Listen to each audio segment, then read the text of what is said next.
It's sports talk done better. Ladies and gentlemen, please take your seat. The show is about to begin. Presented by Front Yard Fantasy. I'm your host, Simon. Joined as always by my wildly handsome co-host, John Luke Garoppolo. Our friend Coop with us, aka Coop A. Fiasco.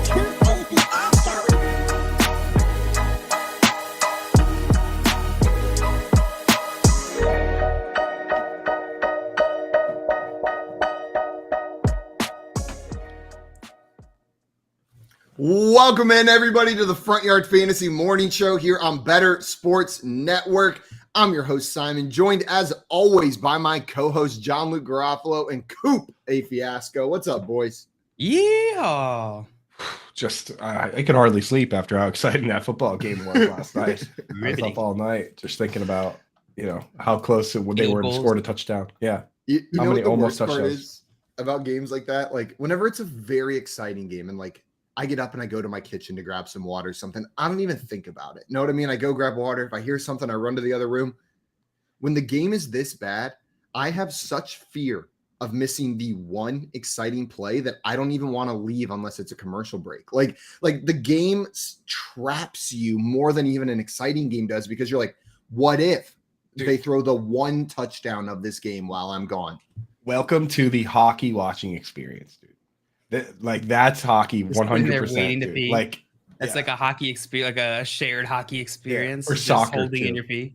Yeah, or just be like, I'm gonna miss the one goal. This is my hockey watching experience. Ready? Like, I'll be watching and I'll be like, oh, when are they gonna score? Right? And then I'll go to get a beer and I'll come back, room full of people, and then there'll be a goal on the TV and I'll go crazy. And then everyone will look at me and I'll look back and I'll realize that it was a goal during a commercial, and they're wearing the yellow jerseys today, but on the commercial they're wearing the black one, so it's not even one that people should get excited about. And then I'll be like, oh damn, and then I'll look away for 2 seconds, and then they'll score, and everybody else will go crazy. That's what watching hockey is like for me. Yeah, I don't know about you guys.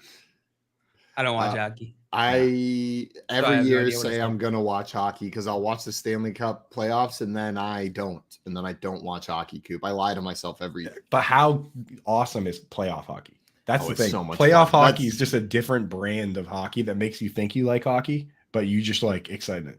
Is that what's happening to me? I Because think- every year I it think that's happens. what it It's every year. I'm like, oh my god, this is the best sport. Why isn't everyone watching this all the time?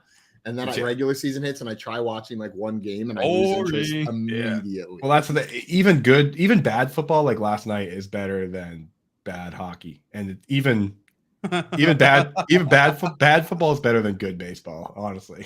So football's like pizza. That's where I thought you were gonna go. Yeah. Even bad pizza is good. Even bad football is good. But hockey's more like hollandaise sauce. Like a bad hollandaise sauce is disgusting. But a good hollandaise sauce, if you're patient, you wait for the restaurant to make it up right, it's delicious. Yeah. It's so good. And for real though, I don't know. I play fantasy hockey. I'll be the hockey expert on this show. You know what I mean? Go out, draft Ovechkin, I believe his name is. Oh, wow. Deep cut there. Bit of a sleeper this year, perhaps. It's probably the one hockey player I could name. You can name another. I would bet my life that you could name one more hockey Simon, player. please do not bet your life. Please do not Dale, do that. Do not put that on me. I former honestly or- just tried to do it and I couldn't think of a I'm single doing it. one. I am Please betting don't my bet your life that you can name another No. hockey player. I just did it, Jail. If you can't name one right now and I die today, I need you. it's gonna be on you. What about Come on, think of the all-time great. Don't say any more. Yarmir Jaeger bombs? I love Give me Yamir real. Jaeger bombs. My uncle has that same name. My Dutch uncle goes by Yamir Jaeger bombs. I didn't know he was in the Yarmir Jaeger NHL. bombs, dude. Clap bombs. Jail, can you do it? Am I alive? Who's the guy that's married to Carrie Underwood? Tony Romo. Steve. I think it's Ovechkin. Shoot. Oh, not again.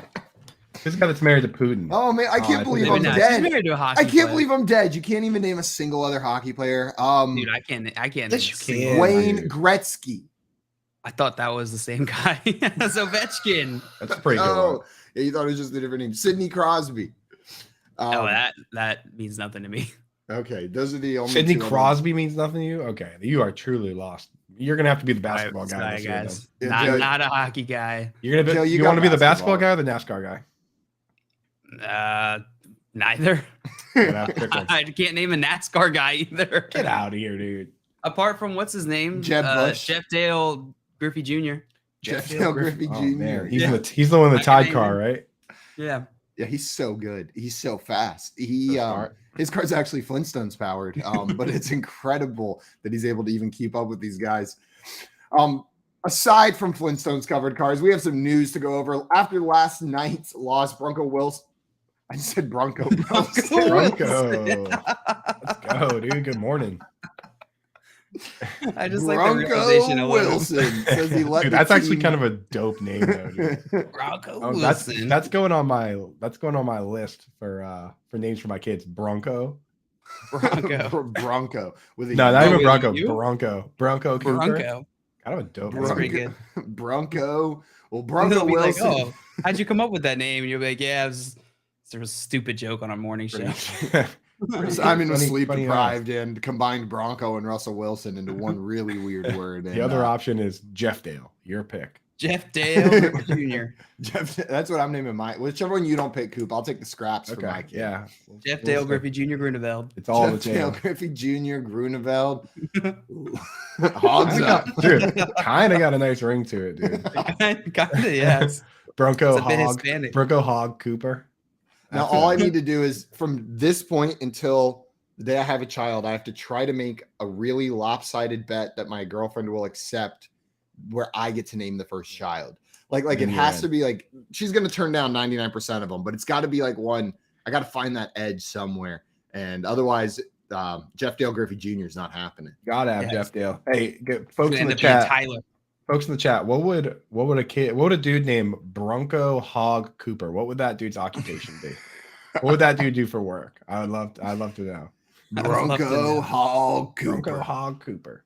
I don't Sounds think like he's playing Accountant football. at law. He's probably a strip club DJ, dude. Strip club DJ. DJ not- Bronco. Not at like a nice strip. Like he's not DJing at Magic City where it's like Wednesday a legit afternoon. hip hop club. He's Joe. He's got the Wednesday afternoon lunch buffet crew at like a weird strip club in rural Minnesota is like where we got this guy DJ. Jesus. Scott Fish is in the corner. There you go. Donovan Miller, bouncer at a nightclub. Bronco Hog. Bronco Hall Cooper. Ooh, And Craig Craig said, Ruth. plug that name into the new AI bot we can use to see what he would look like. Yeah, someone with access to Dolly 2 or whatever the hell that thing is called. Let us know. We can just plug that name in. Have you guys seen that? No. Oh. It's this like AI art bot. Look up There's a Dolly bunch of 2 those. on TikTok. This one's like Oh. blown up recently. It's in beta, so you have to like get granted access. There's a wait list that people are waiting on for like over a year. But it is unbelievable what they do. They'll type in Jeb Bush riding a lawnmower into a shopping mall while eating ice cream with Noam Chomsky, and then all of a sudden, like this thing will generate 6 different versions of that image for you, Dude, like so in different art I have styles. access to one of those. If you guys want to do some of those, let's I'm in do it. the Discord for Mid Journey, which is a very similar one. It does the same thing. Oh, that's And sick. looking at the ones in there, it cracks me up. Bro. So Let's get Bronco Hog Wilson in there and see what it Bronco does. Hog Wilson. Bronco Hog Wilson. Well, what I was saying is Bronco Hog Cooper. What I was saying is Bronco Wilson says he let the team down in overtime loss. Direct quote, very simple. At the end of the day, I've got to be better. I've got to play better, Wilson said. The defense played their butts off tonight. We had some key good drives. At the end of the day, throwing 2 interceptions can't happen. Can't happen. I let the team down tonight. Let's ride. Did he say let's ride at the end?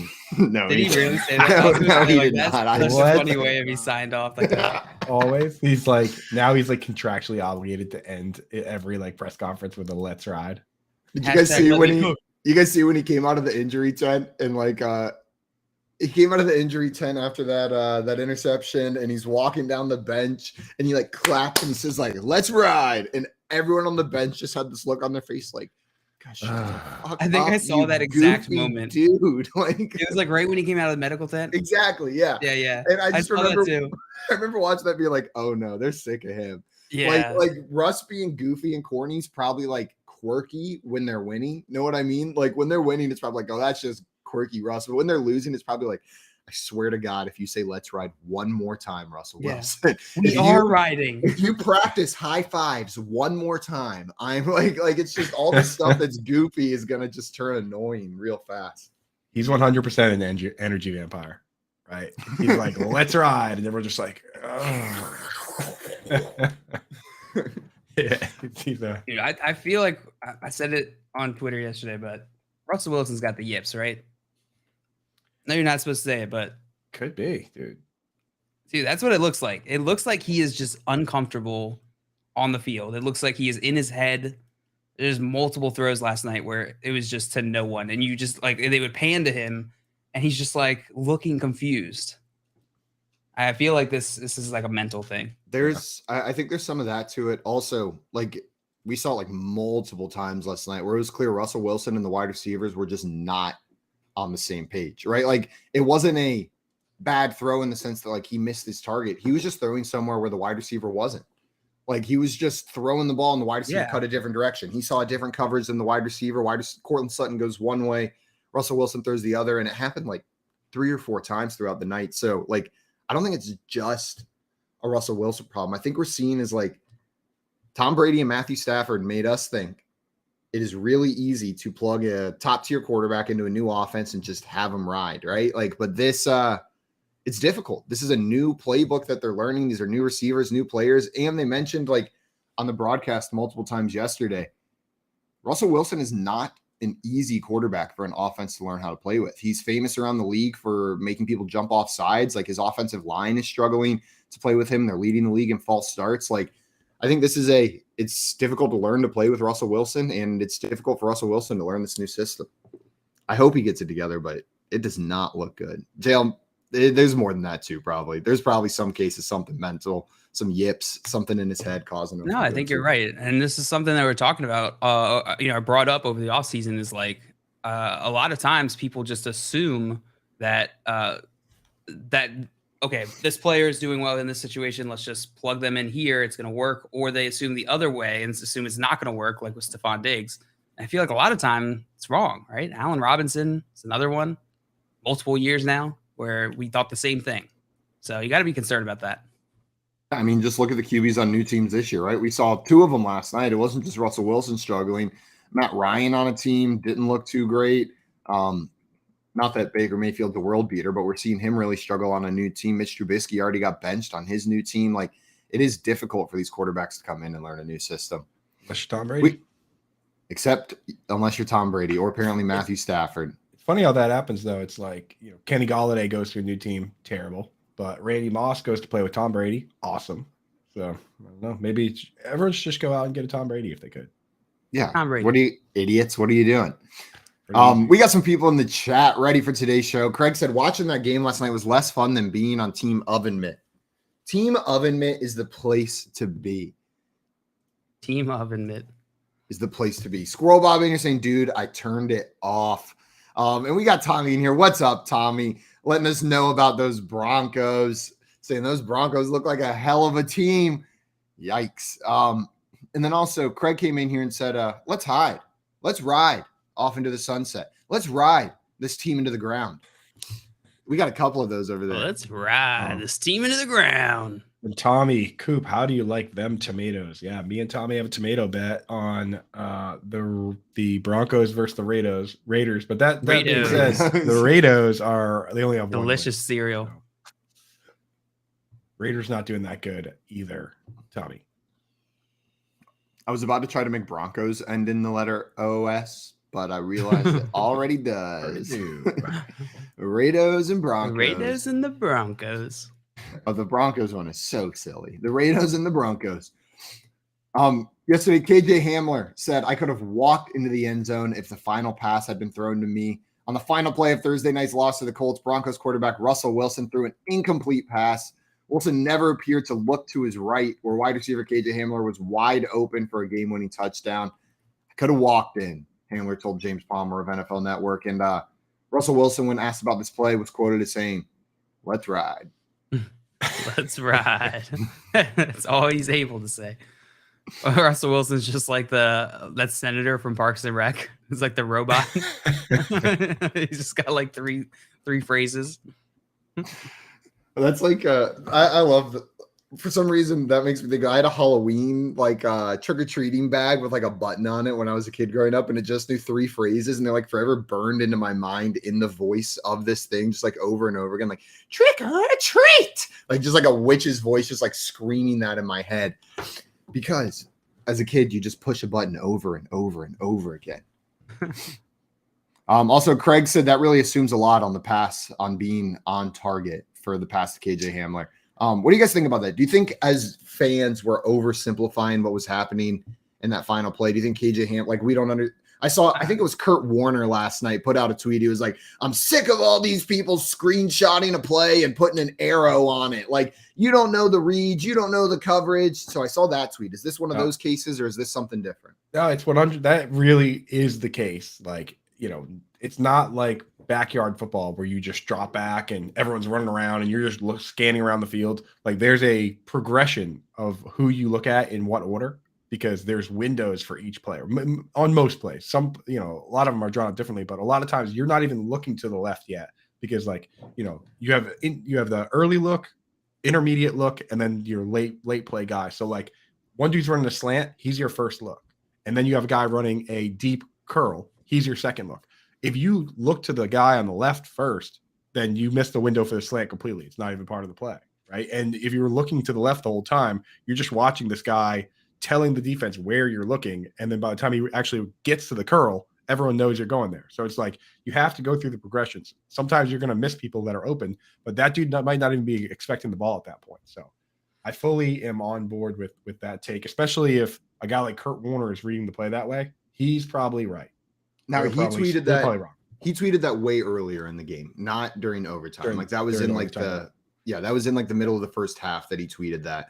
But it was because there were similar plays throughout the game, right? Where we would see a guy wide open, Russ throws somewhere else into coverage. But same thing. Jay, what do you think about this? I agree with Coop, and it's so much more difficult to see all that stuff in real time, right? Like, it's so easy to see it on a replay, of course. You can get to slow it down. You get to look all over the place without any sort of threat. Even just like anybody who's played Madden knows this, that like you can't see it all, right? Like you can't see everything that's happening, so you miss stuff while like it's happening real time. So yeah, he's absolutely right. Playing quarterback is much different than sitting on your ass and watching someone play quarterback. And Russell, it might have been in his head at that point. Did you guys see it as overtime hit? Just the volume of fans just leaving the stadium. Like, they showed like clips of people just heading out. Can you imagine being the Broncos? It's Thursday night football, prime time. You're headed to overtime and half your fans are leaving. They said, nah, we're out. Like, we're done with it. I just thought about that. Like, if you were one of those fans too, like you pretend to be a diehard fan, but then like your friends are watching the game and they just see you like sliding down the banister, like, oh, yeah, I'm out. I got work in the morning. Gonna beat the parking. Right. Just absolutely brutal. Keith in the chat pointing out, luckily, we have a great Thursday night football matchup next week with Commanders versus Bears. So we get the Commanders versus Bears. They showed that up on the screen. It was like Carson Wentz and Justin Fields, and I was like, yeah, y'all shouldn't have made this graphic. Right. Like, this does not make me want to watch anything. I'm trying to think, like, who is like the cool guy on the Bears right now? Not really a lot of options. No one. Equinemius St. Brown. Probably. Cool. I think he's the cool guy on the Bears. Yesterday we got an update from Tom Brady. There were concerns about his shoulder. He said his shoulder feels great and he will play Sunday. So he suffered that shoulder injury on a strip sack. So he suffered that shoulder injury on a strip sack three times fast. Yeah. Shuffering that shoulder on a shift pack. Suffering succotash. On a shift pack. I honestly forgot entirely the sentence as soon as I started saying it. Suffering the shoulder on the shit sack. Nice pack. By L'Jarius Sneed. Yeah, L'Jarius Sneed's the one that injured him on that strip sack in the first half of the Bucs loss to the Kansas City Chiefs last week. Didn't miss a snap, but it was apparent he was in pain. But he's going to play this Sunday. Any concerns for Tom Brady, or is it hogs up? You're starting him if he's on your lineup. always with those guys, he's in that group. We call it the quarterback glob almost, right? Where it's like that group of non-mobile quarterbacks that still have good arms. You know what I mean? Like, or I mean, at this point, they have kind of shaky arms, like Stafford and Brady, Aaron Rodgers. I would put in that glob. Joe Burrow might even be in that group. Where like, if you have any sort of mobile upside play, you go with those guys. But Tua is not around. There's not really you can't start Justin Fields, so you probably do have to start Tom Brady. Yeah, right. Yeah. I do have Tom Brady in a few leagues, and I am starting him in those leagues. Yeah, you can't bench Tom Brady. He's got all the weapons back except Cameron Brate. Probably not going to play with a concussion. I think he'll be all right. You think Brate's going to play? Oh, I think Tom Brady will be all right without Brate. Brate went to Harvard. Pretty smart. Pretty smart guy. Smart guy. Smart guy. I don't know. I know some idiots that went to Harvard. Not personally, just on like TV and stuff. Just on TV. They live in my cell phone most of the time. That's where I see them all the time. It's just in that little screen. Yesterday, guys, Richard Sherman after the game went off during his post-game show about how he thinks the last part of the game should have been handled. I can read that quote, but I think we have the clip ready, Keith. If you want to run that, let Richard Sherman tell us himself what he thought about the end of that game. Let's see it. On the final play, you got to run the ball again.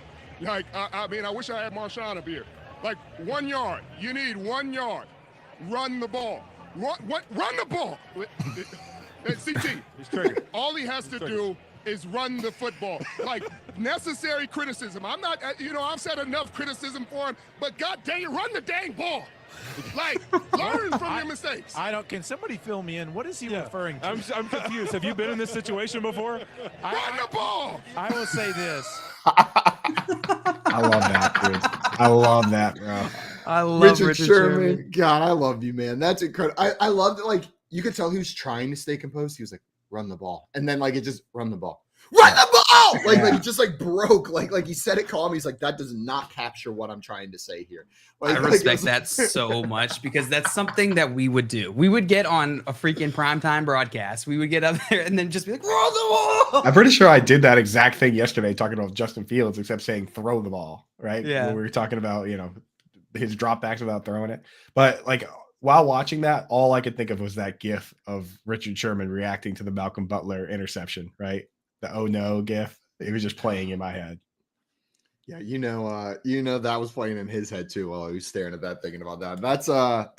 That's pretty awesome. Richard Sherman, I'm a big fan. I'm glad they got you over there commenting on these games. Also, I just want to comment. I know people complain about it. I love Amazon Prime Thursday Night Football. It is the bomb. Have you guys turned on Prime Vision? Like they've got a couple different broadcasts. There's a Prime Vision broadcast. Have you guys watch? Turn it on. It is unbelievable. It made that game last night. Like they have advanced stats along the side and under the bottom the entire time. All players are labeled with a little tag above them at the top of the play. That's pretty sweet. So you can see them. They track the routes live while the players are running them. So you can see Computer the vision, path. bro. You can see the path that each player took. And then they've got live updates on like what happened, what they're most likely to do on third down, like who their heaviest third down targets are, their success rates on different plays. Like it was just on my screen while I was watching football, all the stuff that I wanted to know. And it was just sitting. It changed that game watching experience. They were killing. I don't dislike Amazon Prime. I just find it like a little goofy in the sense that like I can tell it's all brand new to a lot of them.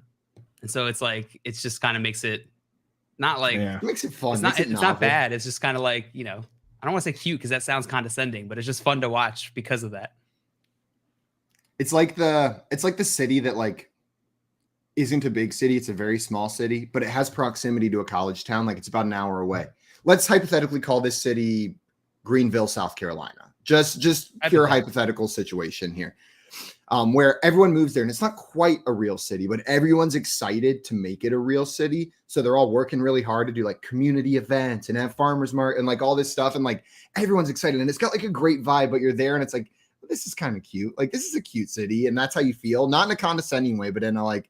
This is nice and snug. This isn't Atlanta. This isn't Houston. This isn't Baltimore. It is what it is, and it is what it is, and it's really nice. It's really nice. And I feel like just us being like on this side of media, like having to create shows and do the type of like I totally feel for them. I've totally been in maybe not those high stakes, but like I like the broadcasters. Yeah. The broadcasters I think they picked are great.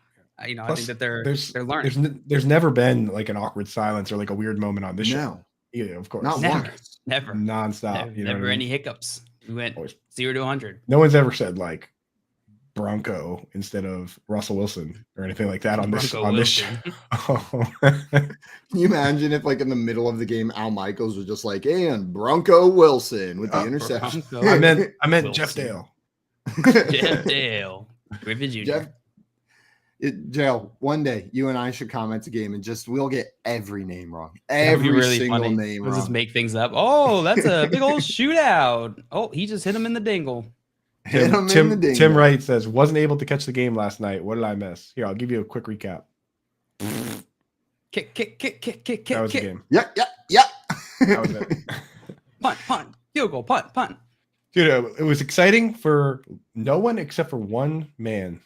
One brave man on the entire planet was willing to put his money on the line to bet that this would be the worst football game of all time. And that man was producer Keith.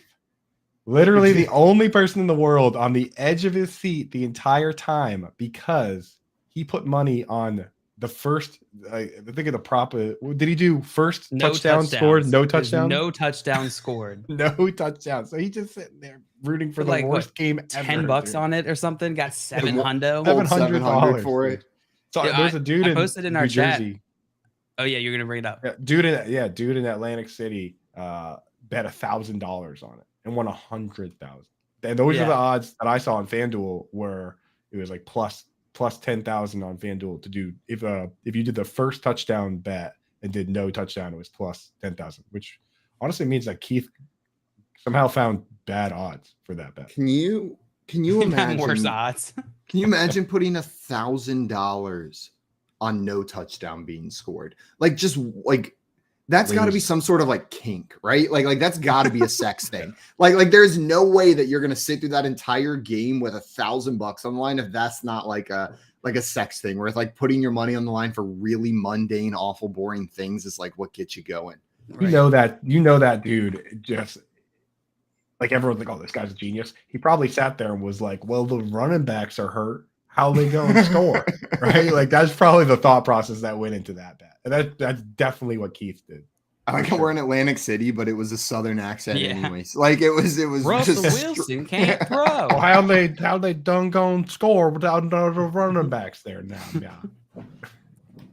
Country accent. Just he says no one with a New Jersey accent would make that bet. No way, dude. No way. New Jersey guys would be like, I'm walking here.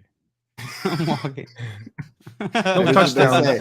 New Jersey specifically. No touchdowns. Put ketchup on my bagel. My bagel. You got to ask for no ketchup on your bagel in New Jersey. Tim can confirm. Bagel Master's top tier. But if I don't ask for no ketchup, they're putting ketchup on it on my bacon, egg, and cheese. Oh, I don't on the bacon, egg, and cheese. I thought you were just on a regular bagel. Like you just on the bacon, egg, and cheese bagel. No, you don't get your cinnamon toast bagel with cream cheese and ketchup. That would be disgusting. Kind of dope. You know, as bad as this game was, I still loved it. I know everybody's complaining, but it was still fun just watching football. You know what I mean? I watched all of regulation. Every last second of regulation I watched in this game. And I had moments of enjoyment. I did. I had really invasive thoughts last night of like, should I get into IDP? Like, did anyone else have that thought? Like midway through the third quarter, Absolutely you were like, not. You were just sitting there and you were Absolutely like, not. Like I'm not going to. Don't get me wrong. Like that sounds like I'm not as smart as Craig. I don't have the ability to like get into that. But I was sitting there thinking, like, like maybe I should get into IDP. Like I bet this game would be a little more fun if I was cheering for some of these sacks, right? No, dude, you got playoff hockeyed, my friend. Like you're just, right. when you're in the moment and it's a good one, you're like, yeah, maybe I could do this, but. I got playoff hockey. You don't want to be that dude. You don't want to be that Keith out there rooting for deep. Also, Tommy in the chat saying Keith watched last night's game bound in leather. Without a doubt, Keith did. He was sitting there. He made that bet just like thinking, oh, man, I'm going to be so sad tonight. This isn't even going to be fun. I pictured him like Kylo Ren. Every 1 yard run, he's like, more.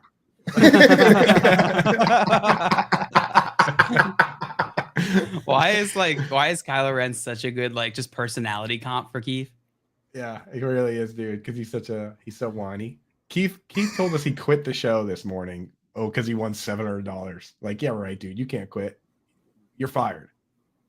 I don't know what it is about Adam Driver. I just like, I get such weird vibes. Like, I'm just like, I can't quite. JL said, you said Adam Driver and I'm out. We can talk about Kylo Ren, but not about Adam Driver himself.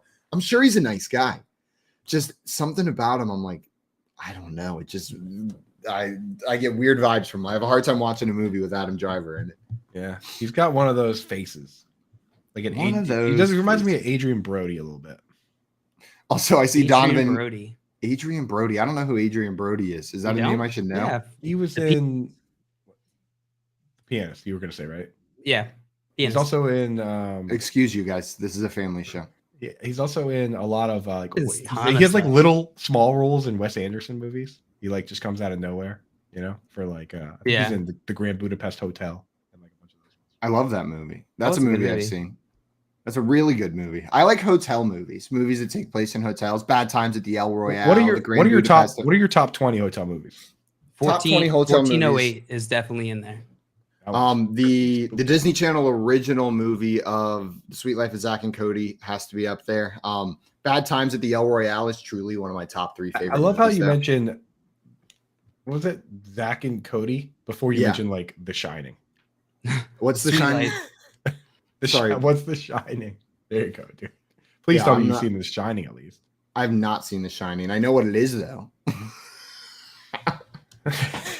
Yeah, I got a movie list to catch up on, Coop. I got an Excel document and everything that I put together. The Shining Once he gets is on all there. the way through RuPaul and Big Brother Celebrity and Big Brother Island and Big Brother Super Island, then he will get to those movies. All right. Jail. Don't worry. I'm through Big Brother. It's Clone Wars that we got to finish now. Oh yeah, and Clone Wars. I forgot. I got to get through Clone you- Wars. You watched the animated ones? The animated one. Dude, It is those are so actually sick. Kind of tight. Yeah. It's so good. I fell off. I got to get back in there, dude. I just finished up season 4. Oh, it's intense. It's Probably a one of the great most show. emotionally charged kids cartoons that I've ever seen. Emotionally charged. Keithan here said, man, we need to start a Patreon where the highest bid is you can make Simon watch a movie. The highest level. So if you're on that top tier of Patreon, you get to pick a movie that I have to watch. Yo, From I'm an writing that unlimited down. That's a good idea. supply of movies that Simon has not seen. There are some, and then I can part of that is I can make like a 3-minute review of the movie afterwards. Like we can do like Simon reviews movies that he's never seen before, and it'll be like classics. Simon reviews classic movies that everyone has already seen every review for, and that'll be a hot segment, dude. The one that pisses people off a lot is I have fallen asleep within the first 10 minutes of the movie 300 3 different times. I've tried to watch it and I have fallen asleep. And the same thing, I have fallen asleep within the first 30 minutes of Inception all 3 times I've tried to watch it. And I know JL, that one hurts his feelings. So it's like every time you watch 300, it's like, it had been nearly 30 years since the wolf in the winter cold. Yeah, right. Yep. Look at that. And then I'm out. Craig says, please tell me you've seen Jurassic Park. I have seen Jurassic Park and I've seen Jurassic World. I've seen most of the movies in that franchise. I don't want to say all of them. So you're a Michael Crichton guy. I've read a Michael Crichton book from time to time. What have you read? I just read Sphere. I was having like anxiety on the plane, so I was like, I'll read a book, and I put on a anxiety doctor goes underwater in a tight submarine, and that was the perfect book to read on a plane for sure. Mine was on a plane too, Coop. I picked it up from the airport, and I think it was. I'm having trouble remembering if it was Michael Crichton or if it was Stephen King, because I feel like all of their paperbacks that you buy at the airport look exactly the same, but it was called Congo. And I think it was a Michael. I'm reading Crichton that right book. now. Are you reading that right now? With the Grillos, yeah. That's the only one. Kind of on a I've Michael read. Crichton kick, you know what I mean? Michael Crichton kick. Yeah. I love a good author kick. Sometimes you just get addicted to like an author's way of writing, and nothing else scratches that itch. Little techno thriller, you know what I mean? Guys, this is the Front Yard Fantasy Book Club. Now, this is not the Front Yard Fantasy morning show. We're talking nothing but books and book club over here.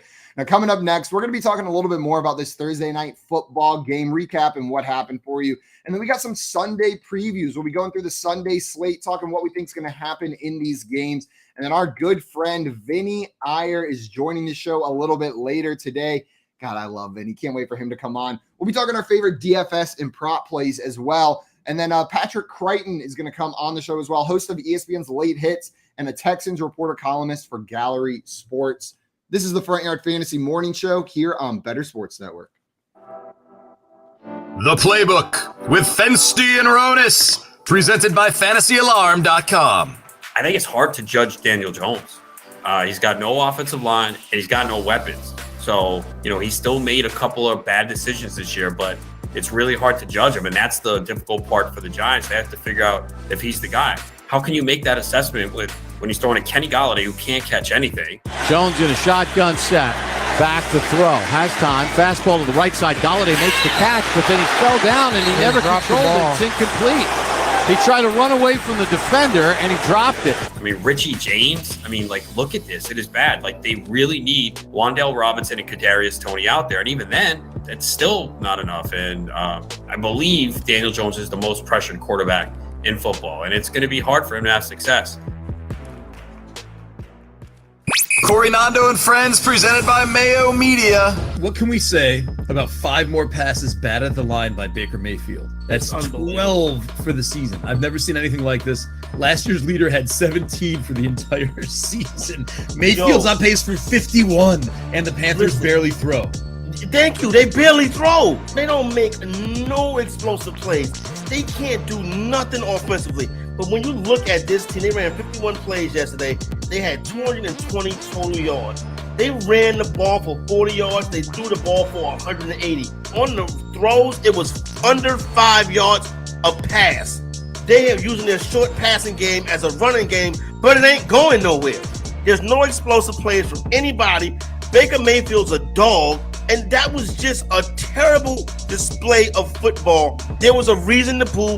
There's a reason to be calling for Rule's job. There's a reason to want everybody out in Carolina because that thing is pitiful.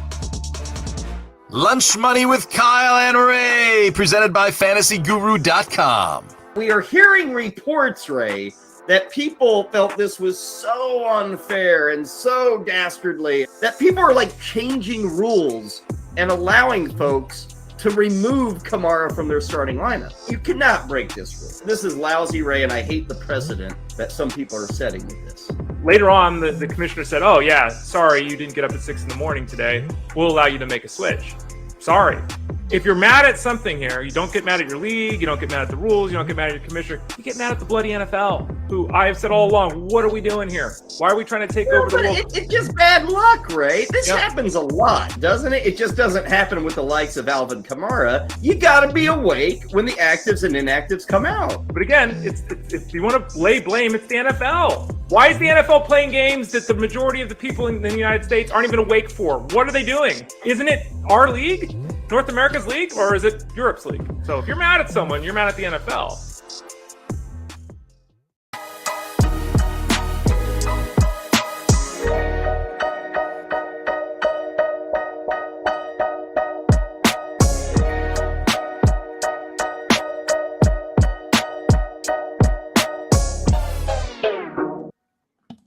What's up, everyone? Welcome back into the Front Yard Fantasy Morning Show here on Bettor Sports Network. JL is on poop alert. He's pooping. I don't know. Right. That's what I like to say. We're just making fun of him. No, he got another clue on that Grimace treasure, Coop. So he went out to check real quick. Got a hot tip that it was actually in the park near his house. The second level of the Grimace treasure. So we'll see if he finds more park places. More park places. More millions, dude. If we're lucky over there. More millions. We had a couple other pieces of news. I was that I wanted not pooping. That's not what I heard. Sounds like I was back before the break ended. Keith was just sleeping back there. Didn't let me back. Keith was pooping. Keith was also pooping. We pooped together. I need a supervisor. You know what the word? You know what's really unfair? Like a real injustice in this show that I think hasn't been talked about enough. What's that? Keith can poop while working as long as he sets up in there. I can't. Well, I guess I could. But yeah, I mean, nobody's stopping you. I might do it on accident one of these days, but not on purpose. We've been in my bathroom this whole time. That's what this set is. This is Michael Jordan up there. Yeah. You know, I've said, bathroom? Man, I should stream from the bathroom. I've been joking about that, but I actually did that in Canton because we had to stream from the same hotel room, me and Josh. And so in order to not get feedback on the mics, I had to set up somewhere else. So I just closed the bathroom door, got like the bedside end table in front of the toilet, and spent the entire stream sitting on the toilet streaming from the bathroom. Toilet stream. Toilet stream. Toilet stream. 49ers quarterback Jimmy Garoppolo received off-season trade interest from the Panthers, and he was quoted as saying they were top of the list. I think we were advancing with a couple different teams. Nothing obviously came to fruition. They were top of the list. I would say one of the top couple. He said on Thursday when asked if things had advanced with the Panthers in terms of a potential trade in the offseason. He also said he's glad things worked out. He's where he needs to be, but what do you think this Panthers team would have looked like with Jimmy G? Do you think this would have been a better offense? Do you think Matt Rule would be sitting on the hot seat if Jimmy G was over there with the Panthers? I think you'd still be on the hot seat. I think agree. that his style of coaching here, like, and the crazy part about with these coaches like this, like if Matt Rule does get fired, you look back and question a lot of the decisions that were made along the way, right? So like clearly, one of the first things he did was bring in Joe Brady, who was the coach and play caller for those awesome LSU teams, right? With Joe Burrow throwing 50 touchdowns or whatever. And he was fired before the first season even ended. And you might look back and be like, wait a second. Like, so now Joe Brady is obviously working with the Bills and he's the quarterback coach over there. Yeah, I think their quarterback's doing pretty well. So you look at it and be like, okay, maybe Joe Brady deserves another shot here. Maybe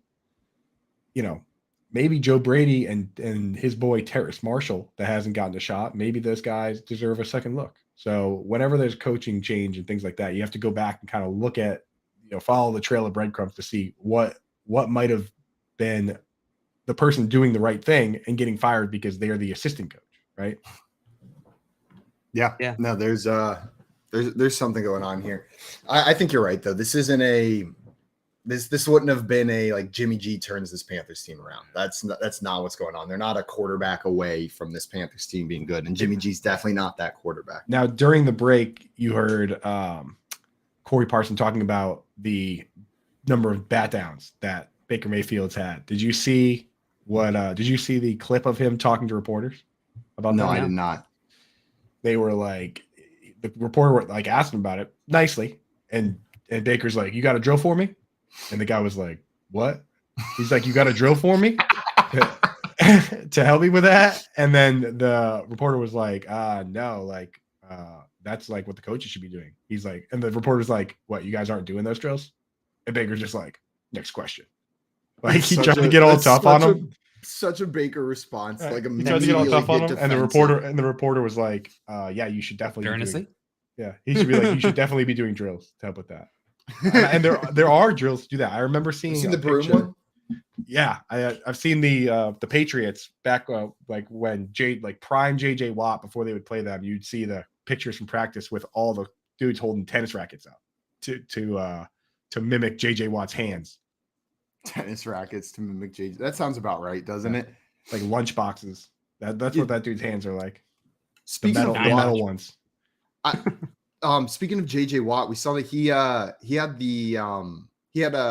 AFib and got shocked back into rhythm. And I remember I asked my girlfriend about it because she works in heart rhythms. Like that's where she works. And she was like, "Oh, you have no idea." She was like, "This has been such a hot topic at work recently." And I was like, for the first time and maybe the only time ever, you and I had the same conversation at work today. Like me working in fantasy football and you working in like heart rhythms, and we both talked about the same thing. It was an exciting moment for us. Right. And then you were like, "Did you also talk about poop and Michael Crichton?"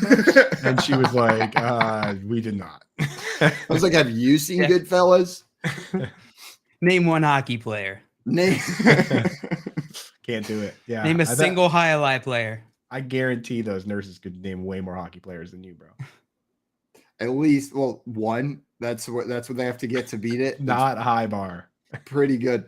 Also, we had some comments in the chat. Jimmy Anderson coming in here. Oh, I have pissed Jimmy off this morning. He said, "You watch Clone Wars and not Goodfellas." What the? Just pissed that. And said, "With the damn books, Jesus, yeah, I read books and I haven't seen Goodfellas." Jimmy, that's who I am. Okay.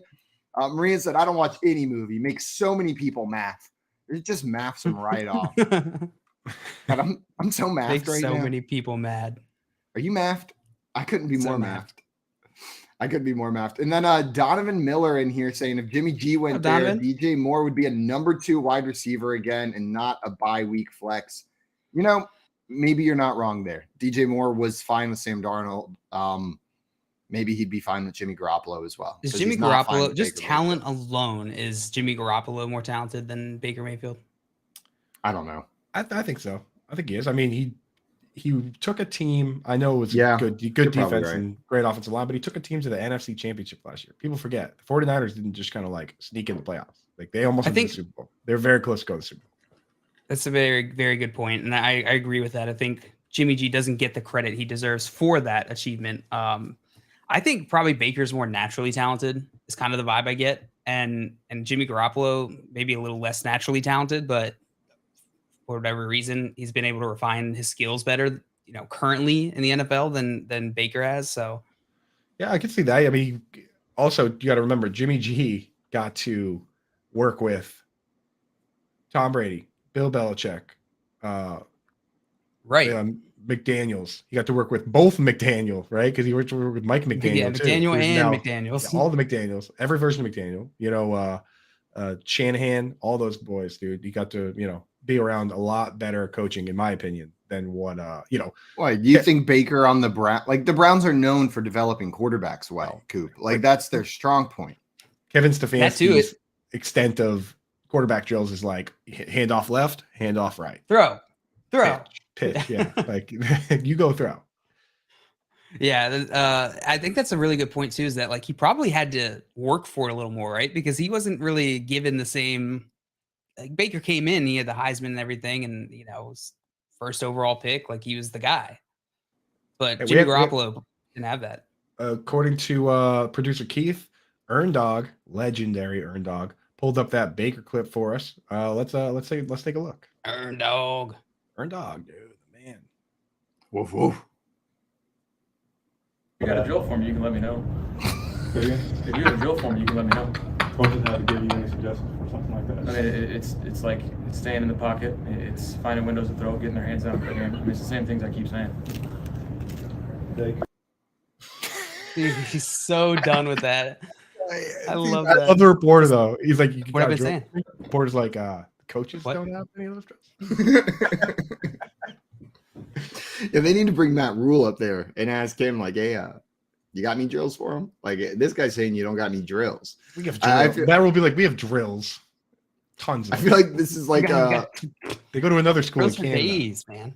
Yeah. I feel like this is like the little kid at preschool saying like, no, my mom said I could eat the fruit snacks at 10 a.m. She told me that this morning. It's fine. They're like, so if I call your mom, she's going to say that you can have the fruit snacks for your snack? Yep, for sure. And then Next question. Let's ride. Ask me about the carrot sticks. Is that how Russell Wilson sounds to you, Jay? Russell Wilson comes out. We're on to carrot sticks. We're on to carrot sticks. One more big piece of news, potentially the most important. 3-time Pro Bowl running back Le'Veon Bell is making his pro boxing debut versus Uriah Hall on October 29th. Roughly a month after knocking out another former football player, Adrian Peterson, in an exhibition. His professional boxing debut was announced Thursday, and he'll be facing longtime UFC middleweight Uriah Hall on October 29th as part of the undercard of the Jake Paul Anderson Silva Most Valuable Promotion Showtime pay-per-view. You guys think about this fight? That all sounds like complete nonsense to me. The fact that Jake and Logan Paul, I mean, dude, kudos to those dudes because they're like, they started off as like, dudes that were on YouTube, just like, I don't know, blowing like snot bubbles or whatever they would do. And then now those guys are legit fighters. Like it seems like they can actually fight, but like in my mind, like fighting Anderson Silva is insane. Like that dude is going to twist your leg off and then he's going to do a backflip and do that little guitar move he does. Like I would never, why would you ever want to do that? So I don't know. Maybe Jake Paul can beat up Anderson Silva, the spider, but I don't think that's going to happen. You would have to, Coop, how much would you have to get paid to get in the ring with Anderson Silva? Like, what is that dollar amount? Zillion. I mean, I have to, first of all, I'd have to know that I'd have to be promised that he would submit me instead of knock me out. He is a submission guy. I would just lie on the ground. I would go right to the ground, and I would have to actually try and fight. Like that's part of the deal. What about let's make it simpler. You just got to take a punch. One punch in the chest from Anderson Silva. In the chest. Yeah, let's say chest instead of in the face. On the side that my heart's not on. Okay, let's make it stomach so it knocks the wind out of you. Okay, you're taking it straight in the stomach. Okay, but I can still die from that. But I think I would do that for I don't know, $100,000. Do I have to pay for the hospital bills myself? No, hospital bills are covered. Yeah, I think I do. I feel like this is one of those ones where I start at $100,000, but then if you go, yo, would you do it for 50? I'm like, yeah. Would you do it for 10? Yeah. At the end of the day, yeah. But like if someone came up to me and offered me $1,000 and said Anderson Silva gets to punch you in the stomach, I would probably let him do it for $1,000. Like that would really mean a lot. I think if you gave me like 7 or 8 Bud Lights, I would just be like, let's just do it for fun. Let's just do it. Just get it on video. We'll get some views on this. You're right. I think back to like college, and I feel like every time after like 7 or 8 Bud Lights, you'd be out on like the lake beach, and all of a sudden all the guys are like, yo, who wants to fight? Like who wants to wrestle? Exactly, like who wants to wrestle? Like if there's an open area and more than one inebriated male, they're like, let's wrestle. Right. Let's do it. Hey, punch me. Let's see what we can get. During the day, I see a spider. I'm like, when I'm drunk, I'm like, $5, I'll eat 10 spiders. When I was in high school, the easiest $3 I ever made. This girl I found a moth during PE on the track, and I told this girl I'd eat it for $1, and she said sure. And then another girl walking with her said, I will give you $3 not to eat that moth. And she gave me $3 not to eat the moth. So I tripled the money I would have gotten for eating it. All I had to do was threaten to eat that moth in front of someone for $1. You can make a career of that, dude. We could make a career of that. Traveling around. Chase says, we talking football or no? Sometimes we're talking football. We are talking football, and that's anyway, wasn't there was a football player that was supposed to be fighting somebody, but I talked about the other fight. Lev Bell is fighting Uriah Hall in that matchup. So that's what we got going on. He's a former football player. We can move on though. Excuse me right there. We got a bunch of games coming up for week 5. That was just the tip of the iceberg that we saw last night on Thursday Night Football. If you look at the rest of this slate, it's a lot of gross games, but hopefully that was by far the grossest one we're going to be looking at. The first game I wanted to talk about, guys, after we're moving on from Thursday Night Football. We can put that out of our memories. It doesn't even exist anymore. Is the New York Giants Green Bay Packers game. The Packers favored by 8 points at home with a 41.5 point over under. Coop, how do you see this game going? Are the Packers covering this? They're going to win big like Vegas expects? It's always, I think the Packers are definitely going to win this game, but covering 8, that's a pretty spicy line. That's set pretty high. But at home, oh no, it's in London. Jeez. Yeah, I think they'll cover this game. I think the Packers win this one pretty handily. What do you think, JL? Yeah, I think the Packers will also win this pretty handily. Might be a get right game for Aaron Rodgers. You think he can finish top 5 this week? I could see it, man. I mean, like Lazard's coming on, Dobbs looking good. He's got pretty much everybody at his weapons disposal now, right? Whereas the Giants are the complete opposite. Everybody's banged up, or out for the season. Do we know if I know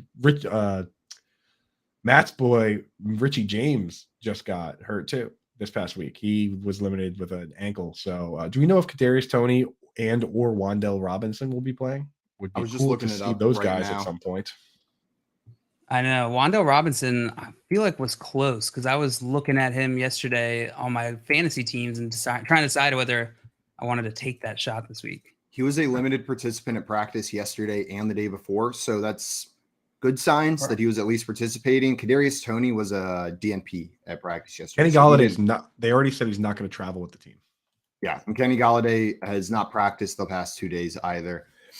Richie James was a limited participant. Oh, and Albert St. Tony's been ruled out. Yeah, that checks out that he hasn't didn't practice yesterday, not going to be playing. Maybe we see some Wan'Dale Robinson. JL, if he is playing, is that a player you're comfortable starting in this game? Like, is that a guy you're willing to plug in? with all the other players out. Kenny Golladay out. Kadarius Toney out. Sterling Shepard obviously not playing either. No, you got to wait and see. It's not.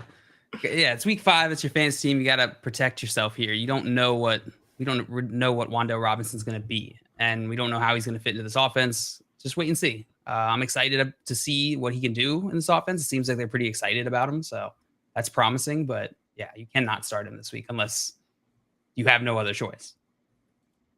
Yeah, I think that's the case. Now, Joe, you mentioned this could be a good right game for Aaron Rodgers. My only concern with that is I think it would have to purposefully be a get right game for Aaron Rodgers because this Giants defense hasn't been great at stopping the run so far this season. They've got 2 competent backs in Green Bay between Aaron Jones and AJ Dillon. They're heavy favorites. This may just be an Aaron Jones, AJ Dillon kind of game, but we could see, like, I just don't know if they're going to need Aaron Rodgers to have a top 5 performance to beat these Giants, right? Like, I don't know if we're going to see that from him because it may not be necessary. I don't think these Giants are very good.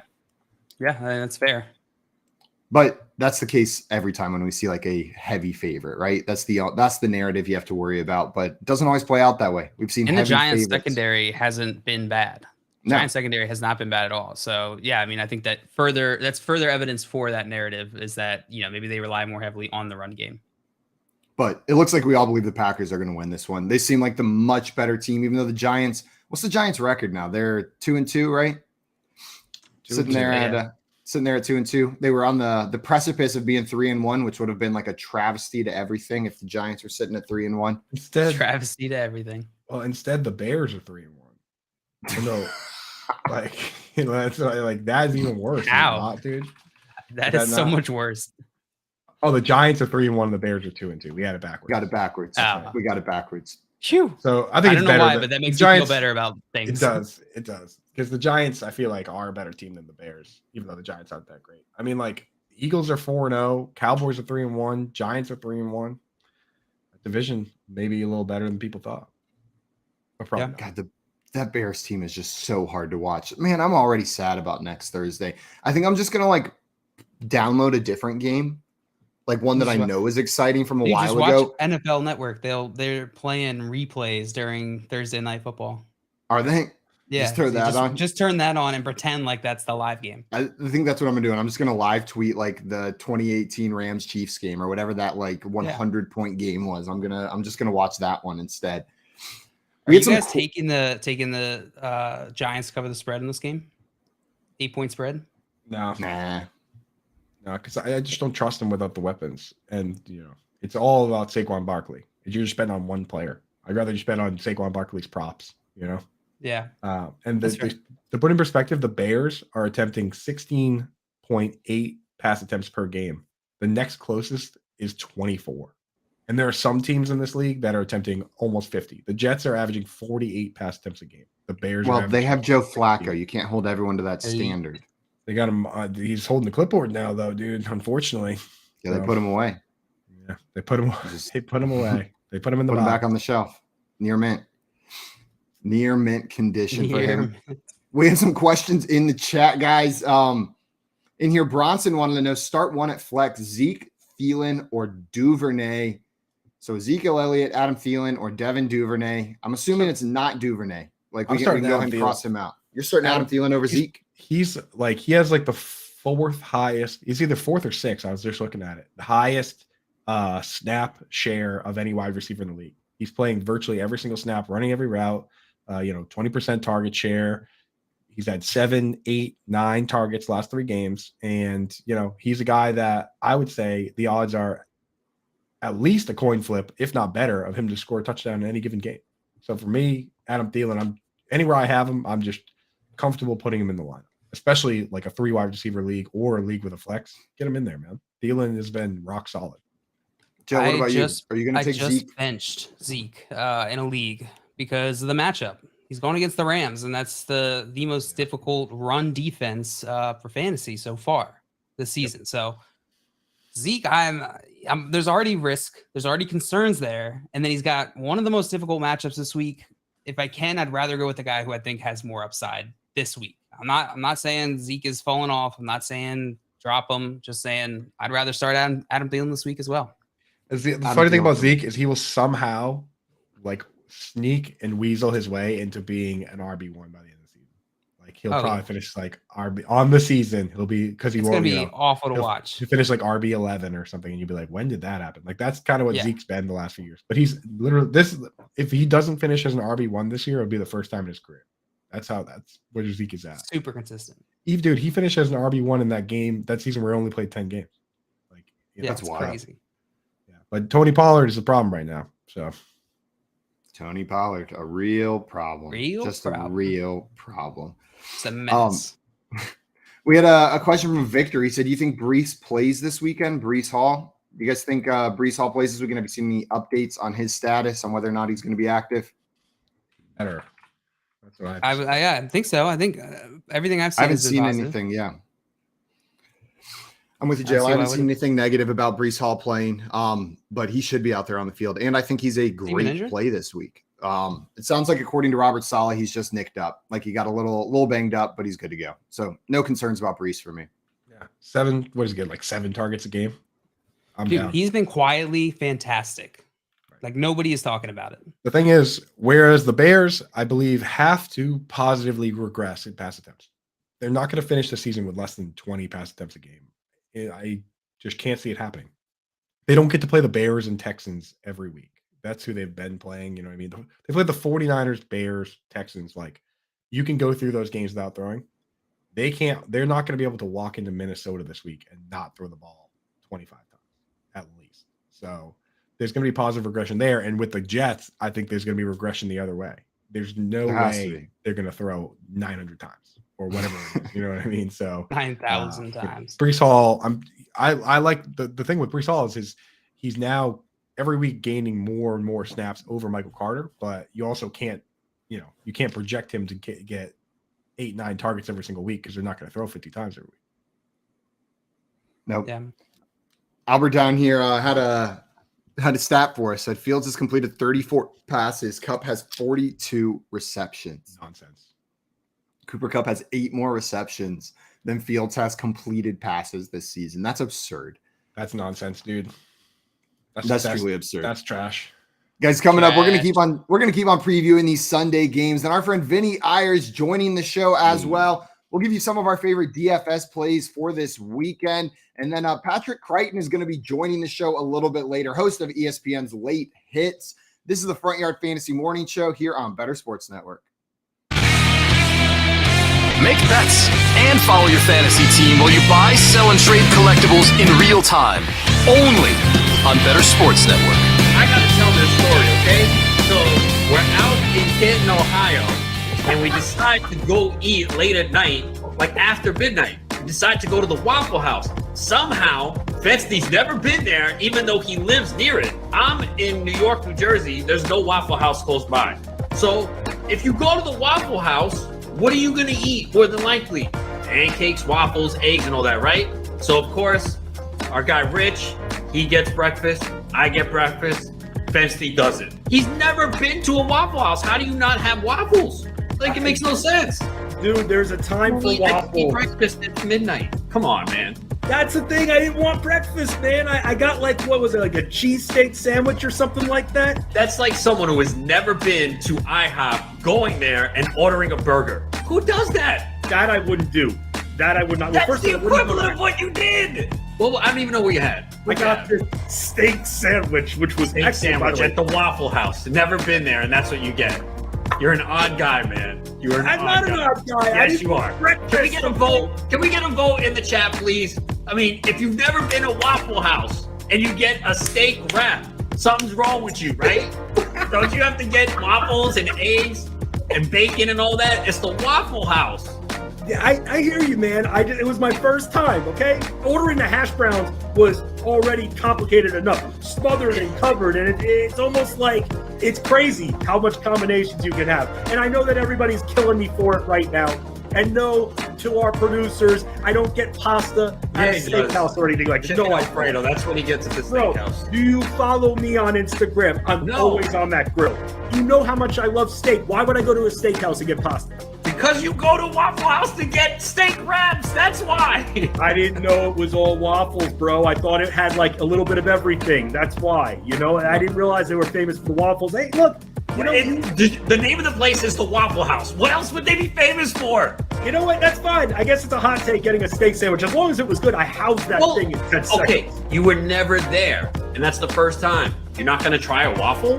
Do you admit it was a mistake? I don't really like waffle. Call, chat, enter contests in real time. It's Sports Talk 3.0 with Bettor Sports Network.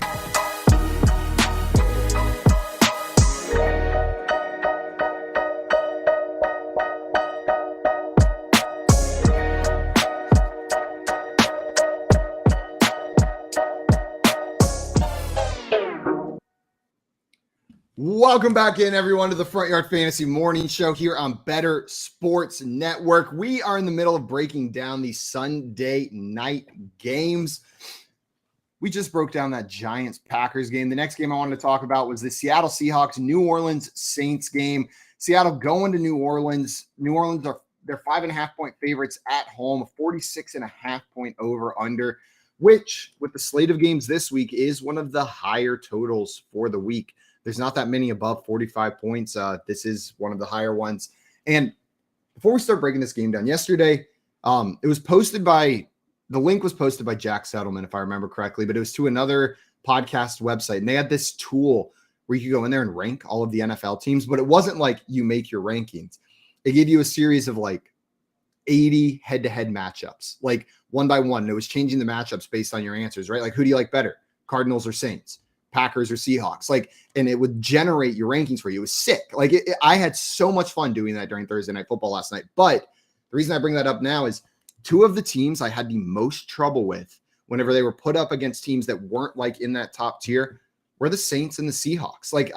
I really struggled with these teams, looking at them head to head against other teams in the league, Seahawks versus Saints. I don't know who's going to end with a better record. I know the Saints are 5.5-point favorites here, but I'll see if I can find that link so we can do that. But this is a weird matchup. You have to find it because I need to do it. So all of a sudden we're all just going to be quiet as we're going through it on air. And I didn't screenshot mine, so I'm going to have to redo it, see if we get similar results. But you guys get what I mean about the Seahawks and the Saints? I feel like there's just questions. We haven't seen what these offenses really look like. Geno Smith has looked incredible, and the Seahawks offense at times has looked very good. I expect the Saints offense to be better than it has been, but they've got a great defense. I don't know what to do with them. I don't know what to think of these teams on a big scale. On a big scale. I mean, the Saints are 1-3. I'm worried for the Saints here because their quarterback's banged up, their running back's banged up. Their defense is still pretty solid though. Yeah, their defense has been playing. Yeah, I think well. I think the Seahawks might be better than the Saints. I know that the Saints are favored to win by 5.5 this week, but I don't know. The Seahawks are they have the momentum on their side. So I don't trust the Saints to cover that line. You like Seahawks money line in this? You can get them at plus 205 money line. If I was a gambling man like Keith, I would be betting the Seahawks to cover and then sprinkling a little on that money line too. I'm with you. That's exactly what I was thinking. I like the Seahawks to cover in this one, and I don't mind throwing a little juice on that money line. I think I picked the Seahawks straight up in this one to win this game. Geno Smith keeps rolling. Jail, what do you think here? Are you with us? Or are you thinking the Saints are going to pull this one out? I'm with you guys. What? But I just want to have a distinction from you guys here, which is that Andy Dalton might be possibly the best quarterback to ever play, and we might be underestimating him. Just gotta say that. The Red Riffle. The Red Riffle, my mortal enemy. The Red Riffle is not the greatest quarterback to ever play, and it's not going to work. No. I did find the link to that tool. I'm going to post it in the YouTube chat as well. I'll get that posted over there. And if you guys want to go through and rank some teams, I just posted it. It's in there. They've got a couple ones. They've got one for quarterbacks as well. So you can go through and do all of the starting quarterbacks in the NFL. And then they've got the one for NFL teams. So just click on that site and then start ranking those head-to-head matchups, and you can get your rankings. What is this website, dude? It looks like a MySpace page, dude. It looks like a GeoCities. What is Oh, this is it's like a link sharing site. Yeah. And this is a link sharing site for another sports podcast, the Stay Hot Sports Podcast. Is what this is for. Dude, we should just get Blade and the guy who made this site, I'm assuming, on the show. He's Let's get Bladen on here. Keith, get Bladen on here. Come on, Keith. Get him on. Where is he? Right now, we want Bladen on the show. The second one I clicked on, it was Seahawks came up, and I'm like, Oh, good. Coop's doing it right now. I knew we were going to lose Coop as soon as that link went in there. Are we going to keep seeing magic from Geno Smith? Like, are we going to keep seeing Geno Smith look like he did last week in that game, or is it going to be a come back down to earth game for Geno Smith? Like, what if you have Geno Smith on your fantasy team? Are you starting him this week? Like, where does he land in your rankings going up against the Saints D? look, I don't want to get carried away. I always, I keep things pretty close and I keep it pretty even keeled. But Geno Smith is an absolute megastar, and he might be the QB1 in the entire. He might be the what? The QB what? QB1 in the entire league and world. Over Andy Dalton? It's close between those two. Yeah, those two are kind of in a tier of their own. They're kind Over of Mike White? They're kind of like the Andrews, Kelsey of the quarterback world, those two. Checks out. Smith, Dalton. Yeah. Mike White in that next tier, though, he's sitting there right below them, I have to imagine. As far as firing the ball at the running back, Mike White might be the best in the world. Dude, I'm looking at Geno Smith's just accuracy and efficiency metrics this year so far on Player Profiler, and it is insane. He's like top 5 in so many categories. Super mega star, high end. Accuracy rating, number 1. True completion percentage, number 1. Play action completion percentage, number 1. It's insane. Yeah. Keep saying things and then saying number 1. I was getting ball excited. Completion percentage, number 1. I mean, yes!